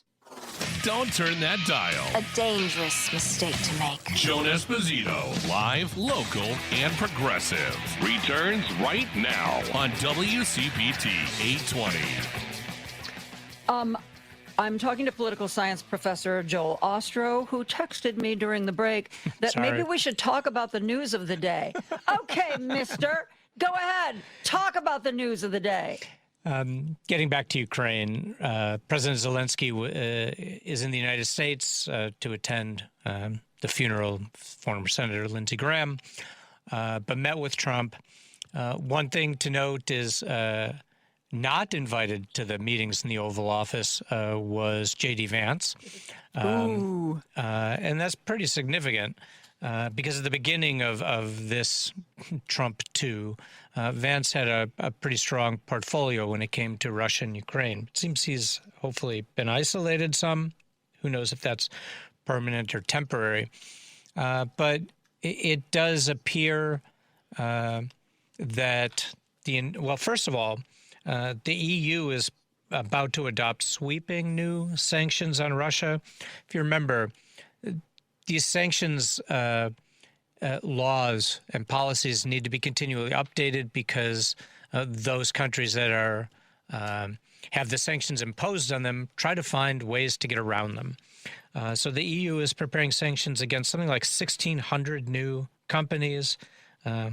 What the source I see says that those employ collectively almost 300,000 people.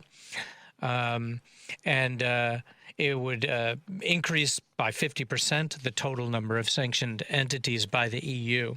And if adopted, the EU will certainly do everything they can to enforce those and probably come up with another round if necessary.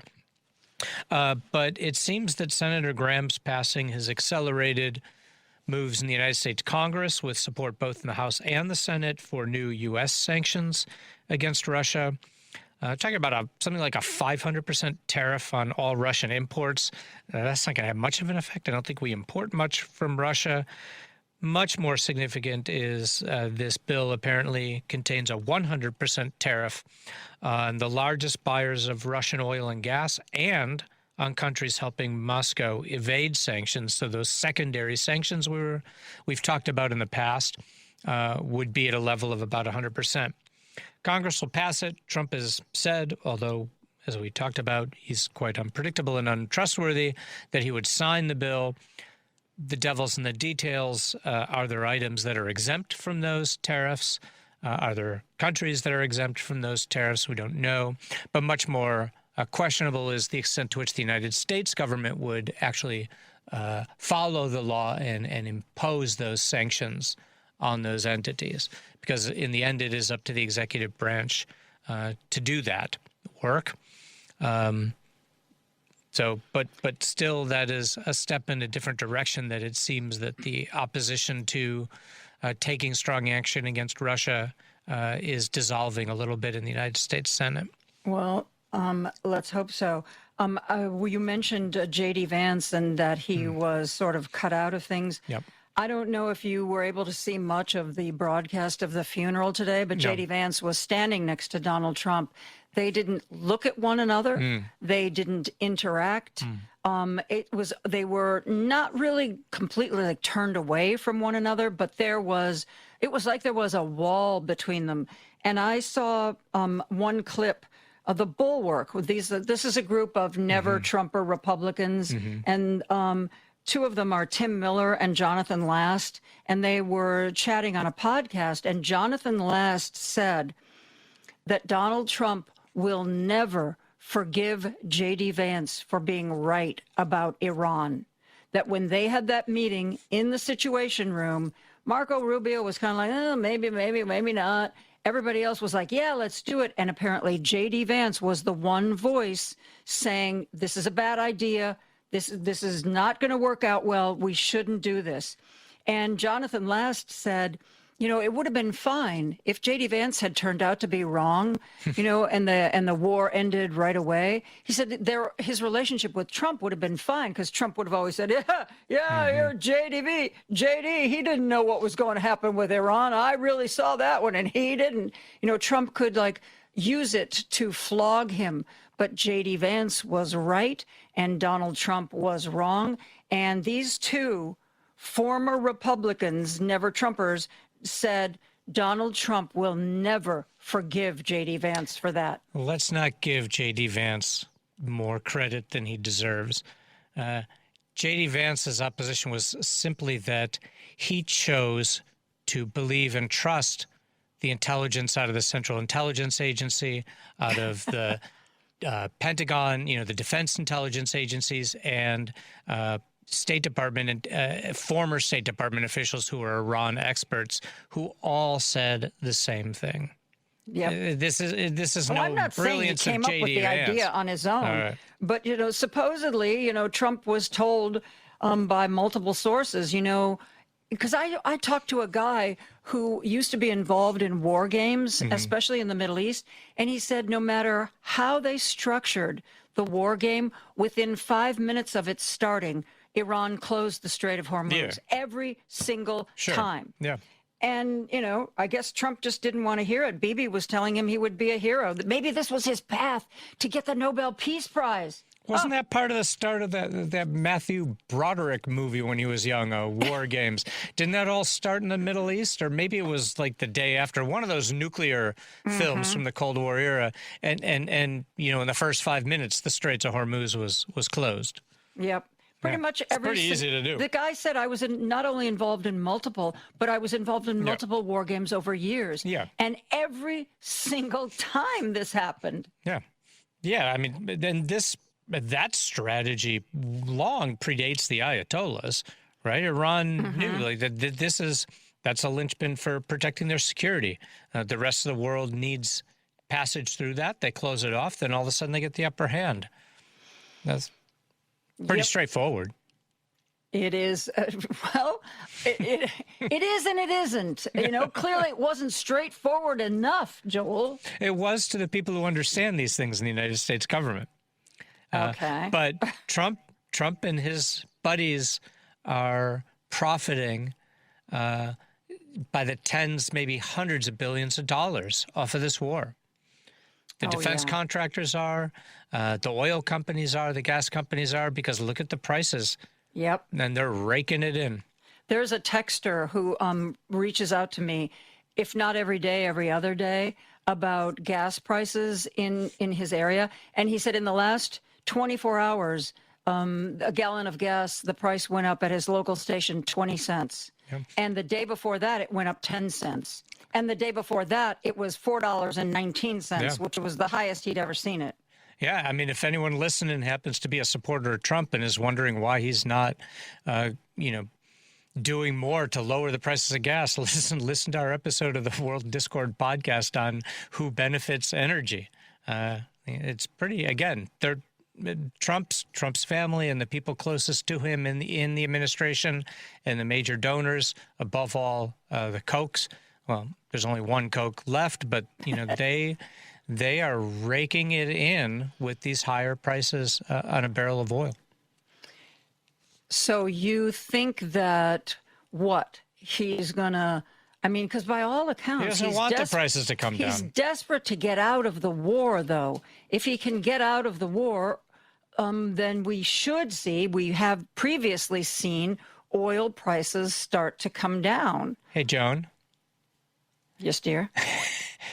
If he was desperate to end the war, do you know what he could do? End the war? Uh-huh. Isn't that what we've been saying about Russia for 4.5 years? Yeah. Mm-hmm. Yeah. Well, you know, he tried that, just walking away and saying that we've won. But nobody would play the game with him. Nobody understood that it was just a big bluff and that if they went along with it, everything would be fine. And I to think quote the Fonz, he would have to admit that he was rude. Oh, God. You know, yeah, we have time for this. Some people have, from what I've read, part of the problem with Trump is... Paul didn't get that reference. Sorry. You could explain it to him after the show. I will. That Donald Trump is transactional. He approaches everything from a business perspective. Yeah. So it's like, what's your price? What are your demands? What will it take to do this deal? And the article that I read said he doesn't, I think it might have been Adam Kinzinger, said he doesn't understand a person who is motivated by something other than like what they want or an amount of money. That there are motivations where, you know, people feel that their very life, their government is at stake, that, you know, money isn't necessarily the motivation for everybody. And Donald Trump, according to Kinzinger, has no idea how to deal with somebody who literally can't be bought. Well, and surely you've seen the reports over the last week or so coming out of Iranian sources who were livid at Kushner and Witkoff, who are still the main negotiators, focused on their own profiting and getting deals for their own interests as part of these negotiations. Mm-hmm. They don't want them around anymore. Yeah, there's you know, you want to make a deal, put in a little clause that gives like Jared Kushner like first rights to the real estate or or something like that. Though I did read that I think it's Eric Jr. was behind this. There was supposed to be like a 90-story Trump Tower in Australia. Did you see that deal collapsed? 100,000 people signed a petition saying they didn't want it. Yeah. And that was apparently Eric's deal. Poor Eric. Poor Eric. Well, and did you see the mass protests that happened in Albania, of all places, when... yes. Yeah. Leave our bunker island alone. And that was a general strike that people, hundreds of thousands of people didn't go to work for a couple of days and poured onto the streets. And guess what? The Albanian government reversed course, and there is no more deal for the Kushners. Which is interesting because the leader of Albania, when the protests first started, said sort of like, it doesn't matter. This deal is going to go through. Yep. Suddenly it mattered. Yeah. It works. Mass protest works. By the way, you heard Joel make reference to the World Discord podcast. He does that with Brian Endless, and it is definitely something you should check out. They are both very knowledgeable and very interesting to listen to. Joel, thank you so much for being here. And, Joel actually went to the studio today, folks. He's sitting there just like a radio host would. Only this radio host is not sitting there. She doesn't. Well. Yeah. Thanks so much, Joan. Always great talking with you. Say hi to Patty for me in person. You got it. That is going to do it for me today. As I just mentioned, Driving It Home with Patty Vasquez is up next. She is going to be here from 5 to 7, and then Richard Chu will start our day tomorrow from 6 to 8. I will be back with you tomorrow at 2 p.m. We're going to be talking to the Heartland Signal senior political reporter, Aaron Kleinman. We are also going to be talking to our good friend Terry Savage about what is going on with some of the financial markets right now. I will see you tomorrow at 2 o'clock. I'm giving Paul the day off, so I'll be working with Lady B tomorrow. Have a great evening. Good night.